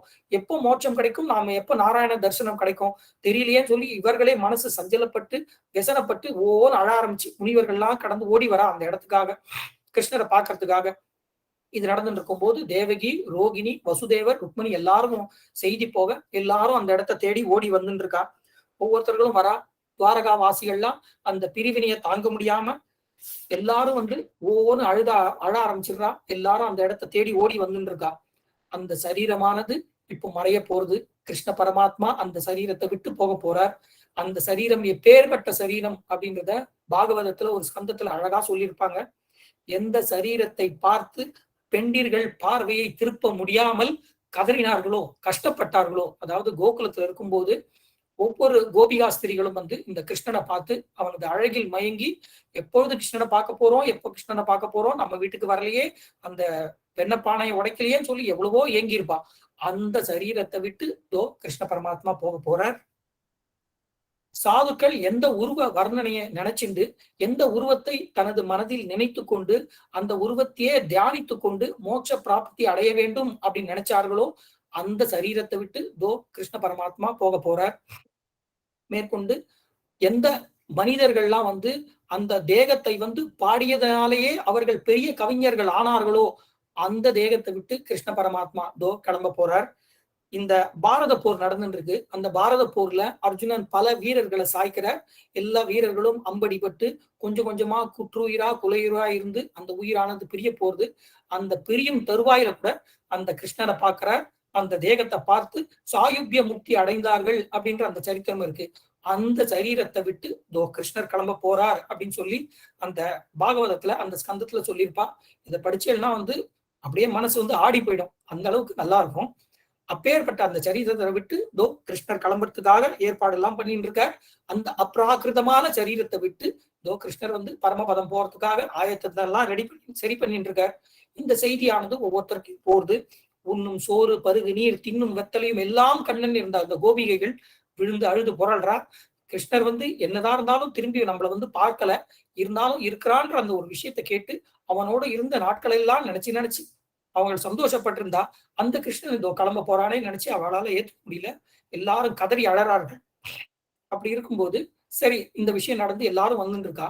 இந்த இடத்துல கிருஷ்ணர் வந்து தான் கிளம்பணும்ன்ற அந்த தருணம் பார்த்து ஒரு மரத்தில் கிளையில வந்து உட்கார்ந்து கொண்டு யோக நிஷ்டையில இருக்கார். அந்த சமயத்துல இந்த ஜரன் அந்த வேடன் இருந்தான் இல்லையா, அந்த வேடன் வரா. அம்பு நுனியை எடுத்து அந்த இரும்பு துகள் வைத்த அந்த அம்பை எடுத்து அவன் வந்து கிருஷ்ணரோட காலை பார்க்கறான். அந்த மரத்தின் இலைகளுக்கு நடுவுல வந்து கிருஷ்ணர் கால் வந்து மானோட முகம் போல தெரியுது. அந்த குறி பார்த்து அந்த பில்ல வந்து எய்தறான். அது போய் சரியா அவருடைய காலோட கட்ட விரல் நுனியில போய் ஓங்கி தைக்கிறது. அதற்கு பின்னால ஒரு சரித்திரம் இருக்கு. துர்வாசர் ஒரு முறை கிருஷ்ணரை வந்து பரீட்சை பண்ணணும் அப்படின்றதுக்காக வர அவருக்கு எவ்வளவோ இன்னல்கள் கொடுக்க அவர் வந்து கிருஷ்ணரும் ருக்மிணியும் வந்து ஒரு பிராமணனை எப்படி உபசரிக்க வேண்டும் அப்படின்றத தெரிவிப்பதற்காக எவ்வளவோ உபசரணம் பண்றா. எவ்வளவோ கஷ்டம் கொடுத்தாலும் எல்லாத்தையும் பொறுத்துண்டு அவருக்கு உபசரிப்பு வந்து குறையாம எல்லாத்தையும் பண்ணிட்டு இருக்க. கடைசியில துர்வாசர் ஒரு பாயாசம் கேட்க அந்த பாயாசத்தை பண்ணி கொடுக்குறார். தான் சாப்பிட்டு கிருஷ்ணர்கிட்ட கொடுத்து நீயும் ருக்மிணியும் மீதியை சாப்பிடுன்னு சொல்றார். 2 பேரும் சாப்பிட்றா. மீதி இருக்கு. பாயசம் முடிஞ்சிருத்தானா இல்ல அப்படின்றாரு. சரி அப்போ அந்த பாயசத்தை எடுத்து உன் உடம்பு எல்லாத்துலயும் தடவிக்கோ, ருக்மணிக்கும் தடவி விடு அப்படின்றாரு. இவர் உடம்புல எல்லாத்துலயும் தடவிக்கிற. நீ சொன்ன மாதிரியே உடம்புல தடவிட்ட அப்படின்ற வந்து துர்வாசர் வந்து மனம் மகிழ்ந்து அவரை கட்டி பிடிக்கிறார். இந்த பாயசம் உடம்புல இருக்கிறதுனால இந்த உடம்பு வந்து வஜ்ரம் போல இருக்கும். எப்பேற்பட்ட ஆயுதமும் வந்து இதை ஒண்ணும் பண்ண முடியாது அப்படின்னு சொல்லி முன்னால ஒரு வாட்டி சொல்லியிருக்காரு. அவர்கிட்ட விழுந்து வணங்கி விடை பெறும் போது பாக்குற அவருடைய காலில் வந்து பாயசம் இல்லை. என்ன இப்படி பண்ணியிருக்கே, கிருஷ்ணா அப்படின்னு கேட்க போக பாயசம் தீர்ந்து போயிடுச்சு, அதனால தடவல. இல்ல, பாயசம் தீரல, நீ ஏதோ ஒரு சங்கல்பம் மனசுல வச்சுட்டு இருக்க, அதற்காக இப்படி ஒரு விஷயத்த நாடகத்தை நீ நடத்தியிருக்கன்றது எனக்கு புரியுதுன்னு சொல்லிட்டு துர்வாசர் கிளம்பி போயிடுறார். அந்த பாயாசம் தடவாத அந்த கால்கள் இப்போ காமிக்கிறார். ஏன்னா அந்த துர்வாசர் கொடுத்த வரம் பொய்க்க கூடாது. அதனால உடம்பு வஜ்ரமாக இருக்கு. எந்த இடத்துலயும் அந்த அம்பு நுனி தைத்தாலும் ஒண்ணும் ஆகாது. அதனால இந்த காலை மட்டும் விட்டு வச்சிருக்கார். அவருடைய சங்கல்பம் இப்போ அதே காலில் அந்த அம்பானது தைக்க அந்த கிருஷ்ண பரமாத்மா இதையே ஒரு சாக்கா வச்சு மேல கிளம்புறதுக்காக ஆயத்தம் பண்றார். அந்த ஜரன் ஓடி வரான். அடிச்ச மான் எங்கன்னு பார்க்க பார்த்தா இங்க கிருஷ்ணர் 4 தோள்களோட சங்கு சக்கர கதாதாரியா காட்சி கொடுக்கிறார். நாம இப்பதான் கேள்விப்பட்டோம் சங்கு சக்கரம் எல்லாம் மேல போய் மறைஞ்சு போயிட்டு திருப்பி எங்க வந்தது அப்படின்னு தோணும். அதாவது சங்கு சக்கரம் அதன் பயன் முடிந்து திரும்பி போயிடுது. இனிமேல் இந்த பூலோகத்துல அவர் உபயோகப்படுத்த போறது இல்ல அப்படின்றதுனால அந்த பயன் போயிடுது. இருந்தாலும் இவரை விட்டு என்னைக்குமே அந்த சங்கு சக்கரம் போகுமா? போகாது. அந்த சங்கு சக்கர கதாதாரியா அங்க காட்சி கொடுக்கிறார். இப்போ ஒரே ஒரு க்ஷணம் நினைச்சு பாருங்க, அந்த ஜரன்ற ஒரு வேடனுக்கு கிடைச்ச எப்பேற்பட்ட ஒரு பாக்கியம். திருத்தோள்களோட ஒரு விஸ்வரூப தரிசனம் அந்த ஒரு வேடனுக்கு கிடைச்சது. அந்த வேடனை பார்த்தோமே வேடன் ஓன்னு அழறான், எப்பேற்பட்ட ஒரு அபச்சாரம் செஞ்சுட்டேன் கிருஷ்ணா, என்ன கொன்னுடு, இந்த வேடர்கள் அனைவரையும் முடிச்சிரு, இது மாதிரி முனிவர்கள் யாரையும் இந்த வேடர்கள் யாரும் கொல்லக்கூடாது, என்ன முடிச்சிருன்றார். இல்ல, என்னோட சங்கல்பத்தாலதான் இது நடந்தது, நீ எதற்கும் கவலைப்படாத, நான் இப்பொழுதே உனக்கு மோட்சம் கொடுத்தோம் அப்படின்னு சொல்ல போக மேலேந்து ஒரு தேர் வர்றது. அந்த தேரில இவன் உடலோடையே அந்த சரீரத்தோடையே தேரில் அமர்ந்து அவன் மோட்சம் சென்றான்றது சரித்திரம். அப்போ அவனுக்கு சரீரத்தோடய மேல போறார். ஆனா கிருஷ்ணர் மட்டும் என் சரீரத்தை விட்டு போனார்னா அவர் எதையும் செய்ய வல்லவர், அனைத்து சக்தி படைத்தவர்ன்றத இந்த உலகத்துக்கு காமிக்கிறதுக்காக அப்படி ஒரு நாடகத்தை நடத்தினார் அப்படின்றது சரித்திரம். இதோ அந்த கிருஷ்ணர் மேல போயிட்டார். இனிமேல் இந்த சத்சங்கத்துல அடுத்த அத்தியாயத்துல இருந்து இந்த கிருஷ்ணரை நாம பார்க்க போறது இல்லை. இந்த 37வது அத்தியாயமும் முடிய போறது, 5வது அம்சமும் முடிய போறது. இதுவரையில் பொறுமையாக கேட்டுக்கொண்டிருந்த உங்களுக்கும் உங்கள் குடும்பத்தார் அனைவருக்கும் பல்லாண்டு பாடி அமைகிறேன். கவிதார்கிக சிம்மாய கல்யாண குணசாலினே ஸ்ரீமதே வெங்கடேசாய வேதாந்த குரவே நமக. 37வது அத்தியாயம் அடுத்த மாதம் ஒரு சில விஷயங்களோட முடிந்து 5வது அம்சமும் முடியும். அதற்கு பிறகு 6வது அம்சம் கலிபுருஷன் என்னென்ன கஷ்டங்கள்லாம் கொடுக்க போறான், இந்த கஷ்டங்கள்லேருந்து நாம எப்படி விடுபடணும் அப்படின்ற விஷயங்கள்லாம் பார்க்க போறோம். 6வது அத்தியாயம் 6வது அம்சம் ரொம்ப சின்ன அம்சம் தான். ஒரு 3-4 மாதங்களுக்கு உள்ளாக இந்த விஷ்ணு புராணம் நடந்து முடிய போகிறது. இதுவரையில் ஊக்குவிப்பு கொடுத்து ஒவ்வொரு மாதமும் சேர்ந்து கொண்டு அனைவரும் கேட்டு கொண்டிருந்ததற்கு மற்றும் ஒரு முறை நன்றி கூறி அமைகிறேன். நன்றி, வணக்கம். அருமையான டிஸ்கோர்ஸ், நீங்க சொன்ன மாதிரி ஒரு எமோஷனல் டிஸ்கோர்ஸ். உத்தவர் அளவுக்கு நமக்கு ஞானம் இல்லைன்னா கூட கிருஷ்ண பரமாத்மா அவரை விட்டு பிரியும் பொழுது உத்தவர் எந்த அளவுக்கு துடிச்சிருப்பார், மற்ற பக்தர்கள்லாம் எந்த அளவுக்கு துடிச்சிருப்பார்கள் அப்படிங்கிறது நமக்கு தெரியுது. என்னதான் கேட்கறதா நான் பேசுறது வரோம்.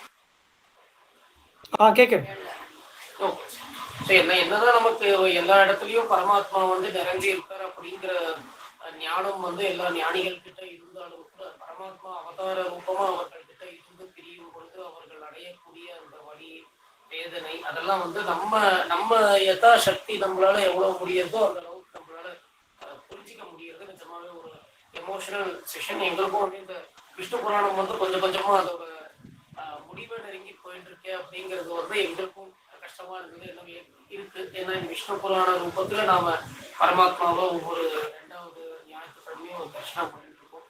ஒரு அருமையான சத்சங்கத்தை கொடுத்ததற்கு நன்றி.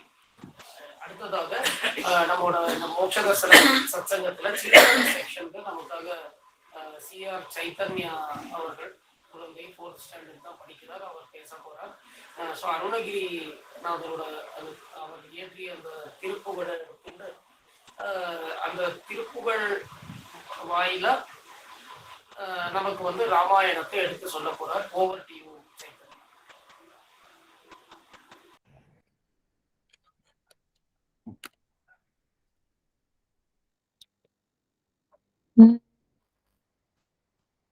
நமஸ்காரம்.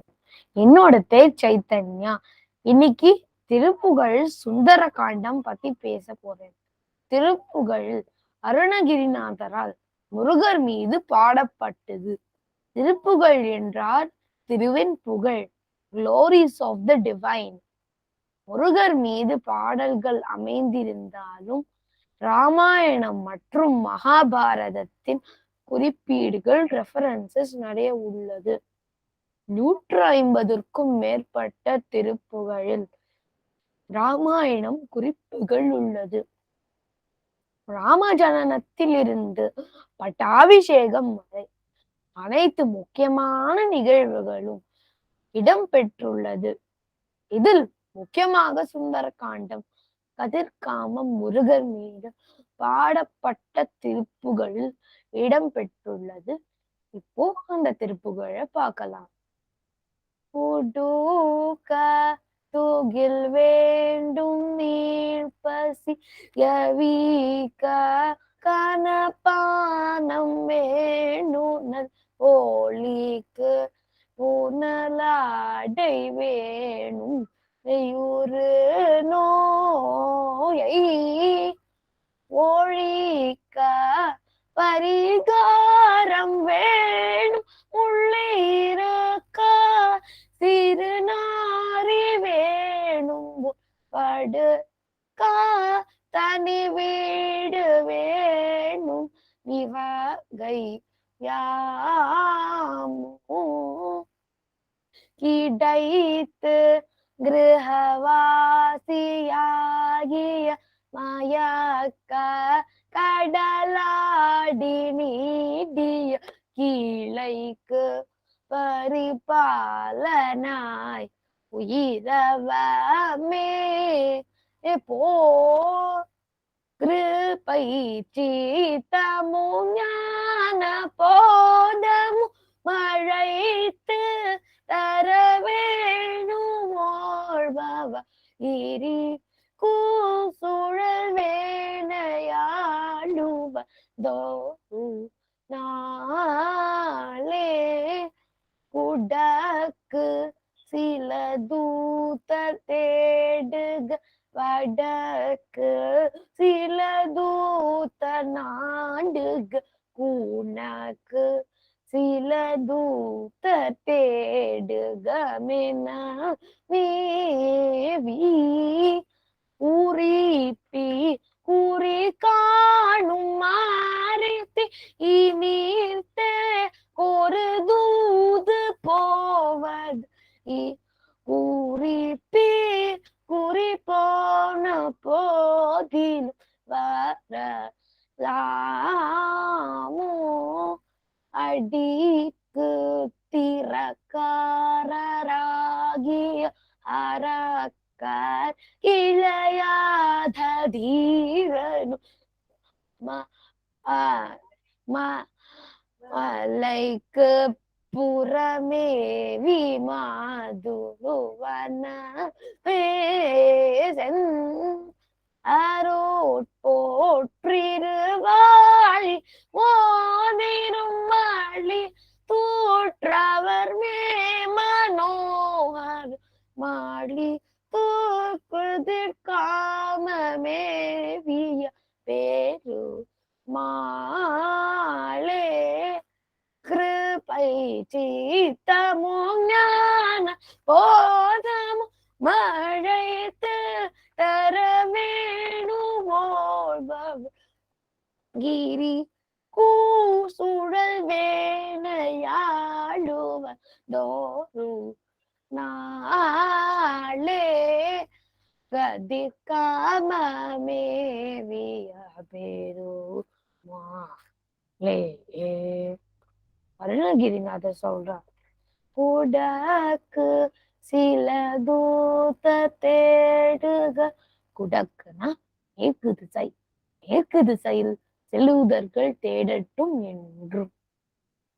வடக்கு சில தூதர் நாடுக, வடக்கு திசையில் சேதூதர்கள் தேடட்டும் என்றும்.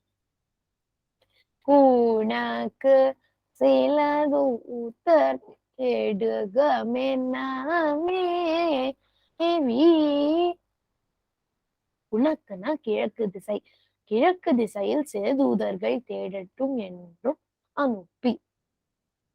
குறிப்பீர் குறிக்கோணும் ஆருத்தி. குறிப்பினால் குறிப்பை அறியும் ஆஞ்சநேய சுவாமி. இனித்த ஒரு தூது போவது. இனி தெற்கு திசையில் தூதனாக அனுப்ப வேண்டும். குறிப்பீர் குறி போன போதிலும் வரலாமோ. போவதன் குறியான சீதா தேவி கிடைக்காமல் போனால் தோல்வியுடன் வரலாமோ, அல்ல வருதல் நன்றென்று என சுக்ரீவன் சொல்லி அனுப்ப, அடி குத்திரக்காரராகிய அடியோட வஞ்சகர்கள் ஆகிய அரற்கிளையாத தீரனும் அரக்கர்களிடம் தோற்காத தீரனாகிய அலைக்கு புறமே விமா துருவன மலைக்கடலை தாண்டி இலங்கைக்கு சென்று சீதாதேவி இருக்கும் அசோகவனத்தை அடைந்து அருட்போற்றிருவாழி மோழித்தோ சாக்ஷாத் பரமாத்மாவான ரகுநந்தனான ராமரு அழகான பொன்மோதிரத்தை அன்னைக்கு அளித்து அருணகிரிநாதர் சுந்தர காண்டத்தை முடிக்கிறாரு. இந்த திருப்புகழ சொன்னா சுந்தர காண்டம் சொன்னதோட பலன்னு சில பெரியவாழ்ல அபிப்பிராயம் பண்றாங்க. வைகாசி விசாக்கமான இன்னைக்கு இந்த திருப்புகழ் சொல்றதுக்கு ஆப்பர்ச்சுனிட்டி கொடுத்த பகவானுக்கும் பெரியவாளுக்கும் என்னோட நமஸ்காரத்தை தெரிவிச்சுக்கிறேன். நமஸ்காரம். ரொம்ப அருமையா இருந்தது சைத்தன்யா. திருப்புகழை சொல்லி அது மூலமா சுந்தர காண்டம் அதையும் எங்களுக்காக பிரவச்சனம் பண்ண ரொம்ப அருமையா இருந்தது. ஸோ மேலே மேலே இந்த மாதிரி நிறைய பிரவச்சனங்கள் இந்த சத்சங்கங்கள்ல கொடுக்கணும் அப்படின்னு வேண்டி கேட்டுக்கிறேன். ஸோ ஓவராலாவே இன்னைக்கு செஷன் நல்லா இருந்தது. நாளைக்கு ஸ்ரீ ஸ்ரீபாதராஜருடைய ஆராதனையை ஒட்டி அவர் இயற்றிய ஒரு பாடலோடு ஆரம்பித்த சத்சங்கம், அதற்கு பிறகு ஸ்ரீ ஹரிகேஷரோட எமோஷனலான அந்த விஷ்ணு புராணம் சொன்னது ரொம்ப எமோஷனலான செஷன். ஆக்சுவலாக ஸ்ரீ கிருஷ்ண பரமாத்மாவை, அதாவது உத்தவர் இடத்துல நாமளே இருந்து அந்த இடத்துல கிருஷ்ண பரமாத்மாவை பிரிஞ்ச மாதிரி ஒரு ஃபீலிங் நமக்கு வர்றது அந்த அளவுக்கு ரொம்ப அருமையா அவர் சொன்னார். அதே மாதிரி அடுத்தது குழந்தை சைத்தன்யா அவர்கள் திருப்புகழை ஒட்டி ராமாயணத்தை நமக்காக சொன்னார், சுந்தர காண்டத்தை சொன்னார்.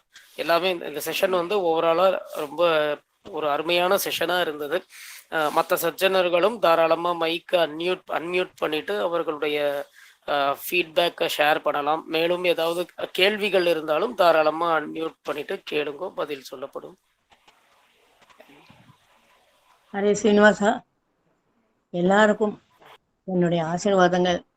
ஆரம்பத்திலேருந்து முதல்ல பிராணேஷ் சார் சொன்ன சாங்கித்யம், மறுபடியும் ஹரிகே சார் அங்கேயே எடுத்துன்னு போயிட்டார் நம்மள.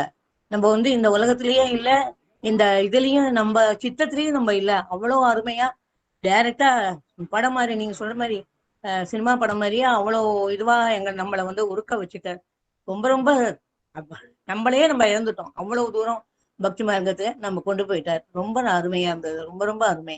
அதே போல குழந்தை சைத்தன்யா அவளும் ரொம்ப அருமையா சொன்னா. இன்றைக்கு நம்ம இந்தினா தீனா சுதீனா கோவிந்தனா கண்ட காரணான்னு சொல்லுவா, கன்னடத்துல ஒரு பாட்டு இருக்கு. அதை போல நம்மளை இன்றைக்கு நல்ல சத்சங்கத்துல சேர்ந்து எல்லா விஷயங்களையும் கேட்க வைத்த ஆண்ட பரமாத்மாவுக்கும் இந்த மோட்ச கிருஷ்ண சீனிவாசன் சார் பிராணேஷ் அவர்களுக்கும் என்னுடைய ஆசீர்வாதங்கள், என்னுடைய வந்தனங்கள், என்னுடைய நமஸ்காரங்கள். இப்போ நான் ஒரு பாட்டு சொல்லலாமா? இவரோட தங்க விடல முதலியா பாட்டு ஒண்ணு சொல்லலாமா? சொல்லுங்க மாமி, தாராளமா சொல்லுங்க. ஹரே கிருஷ்ணா. சரசிஜாட்ச சரசதிந்த சரசிஜோத்பவ ஒளி குபந்த சரசிஜாட்ச சரசதிந்த சரசிஜோத்பவ ஒலிகுபந்தா சரசிஜாட்ச சரசதிந்த பந்தா தீரசரதி கம்பீர்ய தீரசரதி கம்பீர்ய கசூரி திலுகதார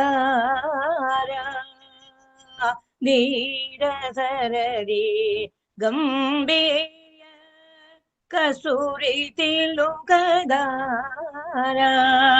ஆரமோதிகே கேயூரா ஆரமோதிகே கேயூரா சரசிஜனவனித சோரா சரசிஜாட்ச சரச திந்த சரசிஜோத்பவ ஒலிகுபந்தா சரசிஜாட்ச சரசதிந்த பந்தா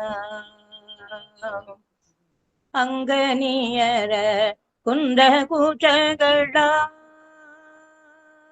ಅಂಗನಿಯರ ಕುಂದ ಕೂಚಗಳ ಆಲಿಂಗ ಮಾಡಿದ ಮೋಹನಾಂಗ ಅಂಗನಿಯರ ಕುಂದ ಕೂಚಗಳ ಆಲಿಂಗ ಮಾಡಿದ ಮೋಹನಾಂಗ ರಂಗವಿಠಲ ಶೋಭ ಕುಣದ ರಂಗವಿಠಲ ಶೋಭ ಕುಣದ ರಂಗದೊಡೆಯ ಬಂದ ರಂಗವಿಠಲ ಶೋಭ ಕುಣದ ರಂಗದೊಡೆಯ ಬಂದ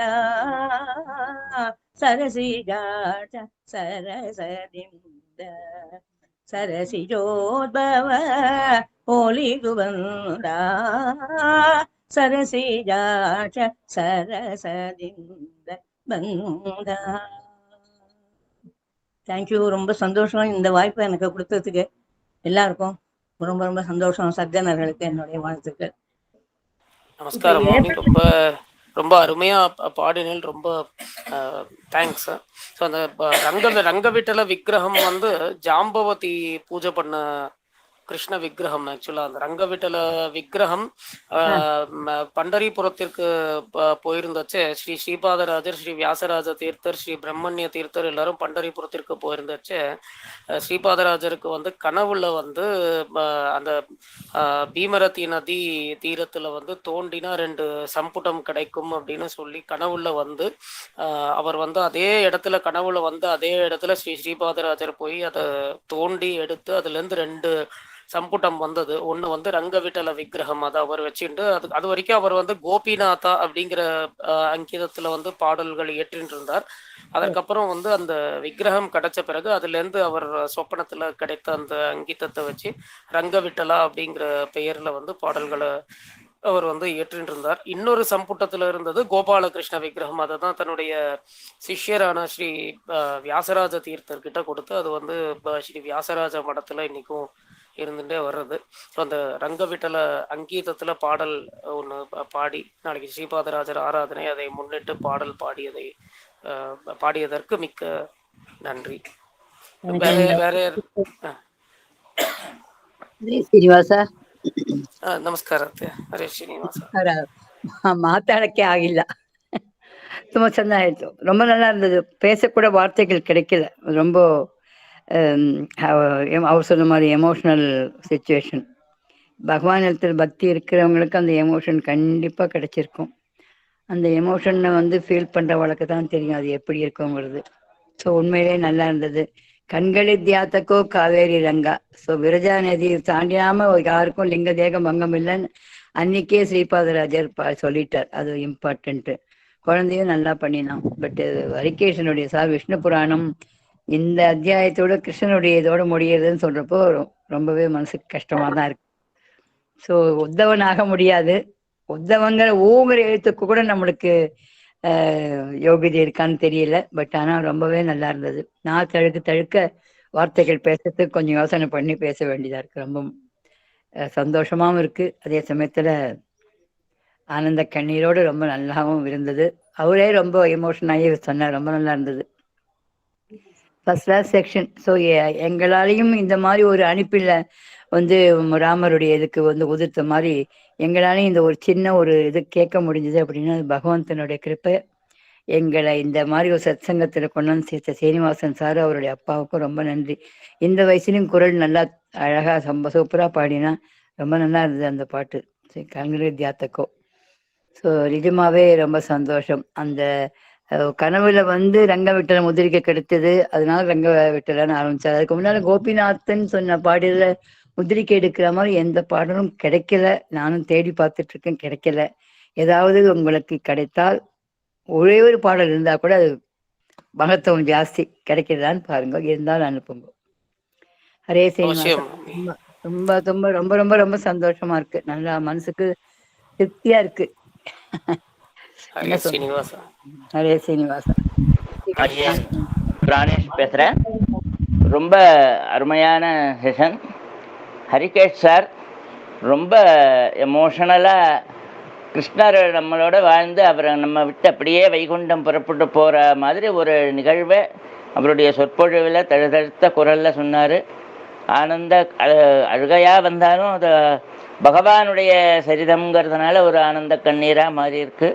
ரொம்ப அருமையான இது. கிருஷ்ணர் எல்லா இடத்துலையும் நிறைஞ்சிருக்காரு. பட் நிகழ்வுன்னு பார்க்கும்போது நமக்கு அந்த இடத்துல உத்தவரோ தாருகனோ எப்படி ஃபீல் பண்ணியிருப்பாங்கன்னு நினைக்க தோன்றது. அவ்வளவு அற்புதமாக சொன்னார். குழந்தை சைத்தன்யா நெத்தியில் திருநீற்றுப்பட்டையும் திருப்புகழையும் சொல்லும்போது ஒரு குட்டி வாரியார் சொன்ன மாதிரி, அவரை பார்த்தா மாதிரி ஒரு ஃபீலிங் ரொம்ப அற்புதமாக இருந்தது. திருப்புகழில் ஒரு கதையை சொல்கிறதுங்கிறது ரொம்ப அருமையான இது. மாமி ரொம்ப அழகாக ஸ்ரீபாதராஜருடைய கீர்த்தனையை பாடி கொடுத்தாங்க. ரொம்ப அற்புதமான செஷன். எல்லாருக்கும் ரொம்ப சந்தோஷமாக இருக்குது. நன்றி. ரொம்ப நல்லா இருந்தது சுவாமி. இன்னைக்கு ரொம்ப அற்புதமான ஒரு உபன்யாசம். பெருமாள் ஸ்ரீவைகுண்டம் புறப்பட்டு போறது ரொம்ப கேட்கறதுக்கு ரொம்ப அருமையா இருந்தது. அந்த குழந்தையும் ரொம்ப நல்லா சொன்ன திருப்புகழ். ரொம்ப தேங்க்ஸ். உங்களுக்கு தான் தேங்க்ஸ் சொல்லணும். பரவாயில்ல, எங்களுக்கு சண்டேவானா எங்களுக்கு வந்து இது ஒரு பாக்கியமா இருக்கே, அதுவே ஒரு பெரிய விஷயம்தான். ரொம்ப நல்லா இருந்தது ஹரி. ஏப்ரலுக்கு அப்புறமா இதுல வரவே இல்லையா? ஏன் தேங்க்யூ. ஏப்ரலுக்கு அப்புறமா ரெக்கார்டிங் வரவே ஆமாம் மாமி, நான் கொஞ்சம் டைட் ஆகிட்டேன். ஆக்சுவலாக ஜாப் ரொம்ப ஹெக்டிக்காக இருக்குது. இப்போ பாஸ்ட் ஒரு 4-5 செஷன் நான் இன்னும் போஸ்ட் பண்ணலை. ஸ்ரீ ஹரிகேஷ் சார் பேசினதும் ஸ்ரீமதி வைதேகி மேடம் பேசினதும் அவர்களோட யூடியூப் சேனல்லேருந்து அவங்க லிங்க் போட்டிருந்தாங்க குரூப்பில். மற்ற எல்லாமே இன்னும் கொஞ்சம் ஹோல்ட் ஆகிருக்கு. இப்போ தான் கொஞ்சம் ரிலீஃப் ஆகிருக்கு ஜாபு. மேலும் கொஞ்சம் நிறைய பிரவச்சனங்கள்லாமும் கொடுக்க வேண்டியிருந்தது. அதுக்கு ப்ரிப்பரேஷன் அந்த மாதிரி அப்படியே போயிட்டே இருந்தது. ஸோ இந்த கம்மிங் வீக் வந்து எதெல்லாம் பாக்கி இருக்கோ எல்லாத்தையுமே நான் அவசியம் யூடியூப்ல போஸ்ட் பண்ணிடுறேன். எனக்கு இந்த பொழுதுபோக்கே அதை போட்டு கேட்கறது நான் ரொம்ப ஒரு சந்தோஷமா இருக்கு. அதனால அது ரொம்ப அவசியமா நான் கேட்டுட்டு இருக்கேன். எனக்கே ஒரு கில்ட்டியா இருக்கு. ஆக்சுவலா ரெடியா இருந்தும் கூட நம்மளால அதை எடுத்து போஸ்ட் பண்றதுக்கு ஒரு 5 நிமிஷம் 10 நிமிஷம் ஆகும். ஒரு வீடியோவை போஸ்ட் பண்றதுக்கு அது அதிகபட்சம். அது அந்த வாரத்திலேயே பண்ணிடலாம். இருந்தாலும் ஏதோ ஒண்ணு அப்படியே இந்த ஜாப் வந்து ஆஃபீஸ் வேலை சில சமயம் உட்காந்தா நமக்கு பாத்ரூம் போகிறதுக்கு கூட எழுந்து போகிறதுக்கு டைம் இல்லாமல் அப்படியே முன்னாடியே உட்காந்துட்டு இருக்கிற மாதிரி இருக்குது. காலையில் ஒரு 9 மணிக்கு வேலை ஆரம்பித்தா அடுத்த நாள் கிளம்புற 2:30-3 வரைக்கும் போகிறது. அப்படியே ஆல்மோஸ்ட் அப்படி ஃபெயிண்ட் ஆகிட்டு போய் பெட்டில் விழுந்தா போதும்னு விடுற மாதிரி போயிருக்குல்ல. சந்தியாவந்தனம் பண்ணுற வேலையே வந்துடுறது. சந்தியாவந்தனம் பண்ணணுமா தூங்கணுமான்னு தெரிய மாட்டேங்கிறது அடுத்தது. அந்த மாதிரி போயிட்டு இருக்கு வாழ்க்கை கொஞ்ச நாளாக. பட் அடுத்த கம்மிங் வீக் டெஃபினட்டாக என்னென்னலாம் பெண்டிங் இருக்கோ எல்லா யூடியூப் லிங்க்கும் போஸ்ட் பண்ணிடுறேன். இந்த குழந்தைகளுக்கு கதை சொல்றதுக்கே ரொம்ப சந்தோஷமா இருக்கு. அது இதோட வைணவன் இது எல்லாமே குழந்தைகளுக்கு நான் பேர குழந்தைகள்லாம் சொல்லிட்டு இருக்கேன். எல்லாம் ஒன்னொன்னும் அதை பார்த்து கேட்டு சொல்லிட்டு இருக்கேன். அது ரொம்ப எனக்கு ரொம்ப அவசியமா தான் இருக்கு. எனக்கு நைட்ல தூக்கம் வரலன்னா இதை போட்டு நான் கேட்டுட்டேன். எல்லாமே மாற்றி போட்டு கேட்டுட்டேன். டிசம்பர்ல இருந்து வர்றது எல்லா ப்ரொஃபஷனும் கேட்டுருவேன். ஓ, ரொம்ப சந்தோஷம் மாமி. போஸ்ட் பண்ணிடுறோம், சீக்கிரமா போஸ்ட் பண்ணிடுறேன். கம்மிங் வீக் போஸ்ட் பண்ணிடுறேன். 4 பேரை நான் சேர்த்திருக்கேன். ஓஹோ, சைலஜான்னு ஒண்ணு, மங்களம்னு ஒண்ணு, பிரீத்தி ஸ்ரீராம்னு ஒண்ணு, அந்த பிரீத்தி பையன் பிராணேஷ் ரொம்ப நல்லா பாடுறான், இதுவும் சொல்றான். அதான் நான் சொன்னேன், இல்ல நான் சொல்றேன் பாட்டி எப்படின்னா என் தங்க எனக்கு நம்பர் எதுவும் வரலையே மாமி. ஆக்சுவலா யாரும் இப்போ குரூப்ல யாரும் ஜாயின் பண்ணல. மேபி யூடியூப்க்கு சப்ஸ்கிரைப் பண்ணிருக்காளோ என்னமோ தெரியல. உங்க உங்க நம்பருக்கு தான் பண்ணி வச்சிருக்கா. என் மாட்டு கொண்டு தான் கேட்கறேன் நானு. இல்ல நான் அடுத்தது இல்ல நான் என் நம்பருக்கு அனுப்புங்க, நான் ஆட் பண்ணிடுறேன், குரூப்ல ஆட் பண்ணிடுறேன். அனுப்பிடுவேன். அவ நம்பருக்கு தான் அனுப்புறேன்னு சொன்ன மாதிரி சொன்னா. நான் கேட்டு சொல்றேன். வந்து சரி 4 பேரை சேர்த்திருக்கேன். இன்னும் 4 பேர் தான் சேர்றேன்னு சொல்லியிருக்கா. ஆனா அவன் இந்த பிராணேஷ் வந்து ரொம்ப நல்லா பாடுவான், இது பண்ணுவான். பிராணம் இந்த எல்லாமே சொல்றான். அவன் ஆசைப்படுறான், டிஏவில படிக்கிறான், 7th ஸ்டாண்டர்ட். தங்க பேரன் கௌதமன் சொல்லிட்டு தங்க ஆத்துக்காரர் இருக்காரு, அவரோட பேரன், தங்கையோட பேரன். தாராளமா ஜாயின் பண்ணட்டும் மாமி. நல்லா இது அதான் நான் சொன்ன மாதிரி குரூப் வந்து எல்லாருக்கும் பொதுவான குரூப் தான். ஆக்சுவலா பெருமாளோட குரூப்னே வச்சுக்கலாம் இந்த குரூப்பை. ஸோ யார் வேணாலும் யதாசக்தி அவர்களை பாடல் மூலமாவோ இல்ல பிரவச்சனம் மூலமாவோ எப்படி வேணா பகவானுக்கு கைங்கரியம் பண்ணலாம். தாராளமா ஜாயின் பண்ணிக்கலாம். அவளை கான்டாக்ட் பண்ண சொல்லுங்க, நம்பர் கொடுக்க சொல்லுங்க, நான் கண்டிப்பா ஆட் பண்ணிடுறேன். அவளையே கான்டாக்ட் பண்ண சொல்லுங்க, நிறைய கான்டாக்ட் பண்ண சொல்லுங்க. சரி, நங்கநல்லூர்ல பவுடந்தாங்கல தான் இருக்கா. நான் அவளையே கான்டாக்ட் பண்ண சொல்லுங்க. வைதேகி பிரவச்சனம் இவன் ஹரிகேஷ் எல்லாம் எதை வந்து சொல்லுவாளப்பா, கிருஷ்ணநாம சக்கரை சொல்லிட்டு ராமநாம சக்கரை கிருஷ்ணநாம சக்கரைன்னு சொல்லிட்டு எதுக்கு எதுன்னு ஈடு கொடுக்கறதுன்னு தெரியல. அவ்வளவு ஒரு சந்தோஷமா இருக்கேன் எனக்கு. இந்த ஞாயிற்றுக்கிழமை வந்தாலே எல்லாரோட பிரவச்சனமா கேட்டு கேட்டு ரொம்ப ஆனந்தமா இருக்கேன். நான் வயசுல 80 போறது, இப்ப 21 வந்ததுன்னா எனக்கு 80வது பிறக்கிறது. அவ்வளோ இந்த வயசுல எனக்கு இவ்வளவு சௌபாகியம் கொடுக்கிற உங்க எல்லாருக்குமே சஜ்ஜனர்களுக்கும் என்னோட மனமார்ந்த வாழ்த்துக்கள். சத்சங்கம் எங்க பாக்கியம். தேங்க்யூ மாமி. ஸோ வேற யாருக்காவது ஏதாவது ஃபீட்பேக் இருந்தால் தாராளமாக அன்மியூட் பண்ணிட்டு சொல்லுங்க. கேள்விகள் இருந்தால் தாராளமாக கேளுங்க. எதுவும் இல்லை அப்படின்னா we will wind up this session. திரும்ப கமிங் சண்டே இதே மாதிரி 5 மணிக்கு மீட் பண்ணலாம். இந்த ரங்க வீட்டுல வந்ததுனாலதான் எனக்கு பாடணும்னு தோணிச்சு. உங்க அப்பா சொன்னதை பார்த்து எனக்கும் அது பாட்டு பாடணும்னு தோணிச்சு. இப்ப கூட நான் அனுப்பிச்சு விட்டுருக்கேன் 4-5 இது சுதாம் சித்திரம் இதெல்லாமே குரூப்ல அனுப்பிச்சு விட்டுருக்கேன். நிறைய பேர் பாத்துருக்காங்க, நிறைய பேர் பாத்துருக்கா. சுதாம் சித்திரம் சாலி இது எல்லாமே கன்னடத்துல, சிலது கன்னடத்துல கொடுத்தா அதுக்கு அர்த்தமும் கொடுத்துருக்கேன், தமிழ்ல அர்த்தமும் கொடுத்துருக்கேன். 4 சப்ஜெக்ட் அனுப்பிச்சு விட்டுருக்கேன். சரி மாமி, ரொம்ப சந்தோஷம் மாமி. ஸோ எல்லாரும் ஜாயின் பண்ணி இவ்வளோ நேரம் பொறுமையாக கேட்டுட்டு இருந்ததுக்கு ரொம்ப நன்றி. மீண்டும் அடுத்த ஞாயிற்றுக்கிழமை சாயந்தரம் 5 மணிக்கு திரும்ப மீட் பண்ணுவோம். சத்சங்கம் லிங்க்கு மாத்திரம் வாரம் பார்த்துட்டு ஜாயின் பண்ணுவோம். ஒருவேளை நான் வந்து அவைலபிளாக இல்லை அப்படின்னா ஸ்ரீமதி வைதேகி மாமி இல்லை அவங்க ஃபேமிலியிலேருந்து யாராவது கண்டக்ட் பண்ணுவாங்க. ஸோ அப்போ வந்து அந்த ஜாயினிங் லிங்க் அந்த டைமில் கொஞ்சம் மாறும். அதனால வாரம் அந்த லிங்க்கை மட்டும் கரெக்டாக பார்த்துட்டு ஜாயின் பண்ணுங்கன்னு பிரார்த்தனை பண்ணிக்கிறேன். நன்றி. சர்வம் ஸ்ரீ ஸ்ரீனிவாசா அர்ப்பணம் அஸ்து. அனைவருக்கும் நன்றி. Thank you Sri Harikesh sir. ரொம்ப அருமையான பிரவச்சனம். ஆக்சுவலி நீங்க சொன்ன உடனே இன்னொரு 4-5 மாசத்துல விஷ்ணு புராணம் முடிஞ்சிடும்னு சொல்லும் பொழுது எங்களுக்கு கேட்கறதுக்கு கொஞ்சம் கஷ்டமா இருக்கு, முடியறது அப்படிங்கிற மாதிரி இருக்கு. பட் இருந்தாலும் இவ்வளோ மாசமா ரொம்ப அருமையா அதை வந்து பிரவச்சனம் பண்ணிட்டு வந்திருக்கேன். அப்படியே கேரி பண்ணிட்டு போயிருக்கேன். ஆக்சுவலா அது நடுவில் நின்றுடாம இத்தனை மாசங்கள் வந்து அதை தொடர்ந்து அதை எடுத்துட்டு அந்த காரியத்தை வந்து பூர்த்தி பண்ணணும் அப்படிங்கிறதுல வந்து ரொம்ப முனைப்பா இருக்கேன். ஆக்சுவலா அதை நினைக்கும் பொழுது ரொம்ப சந்தோஷமா இருக்கு. தேங்க்யூ. திருமால் சங்கல்பம். தேங்க்யூ. Thank you all. தேங்க்யூ.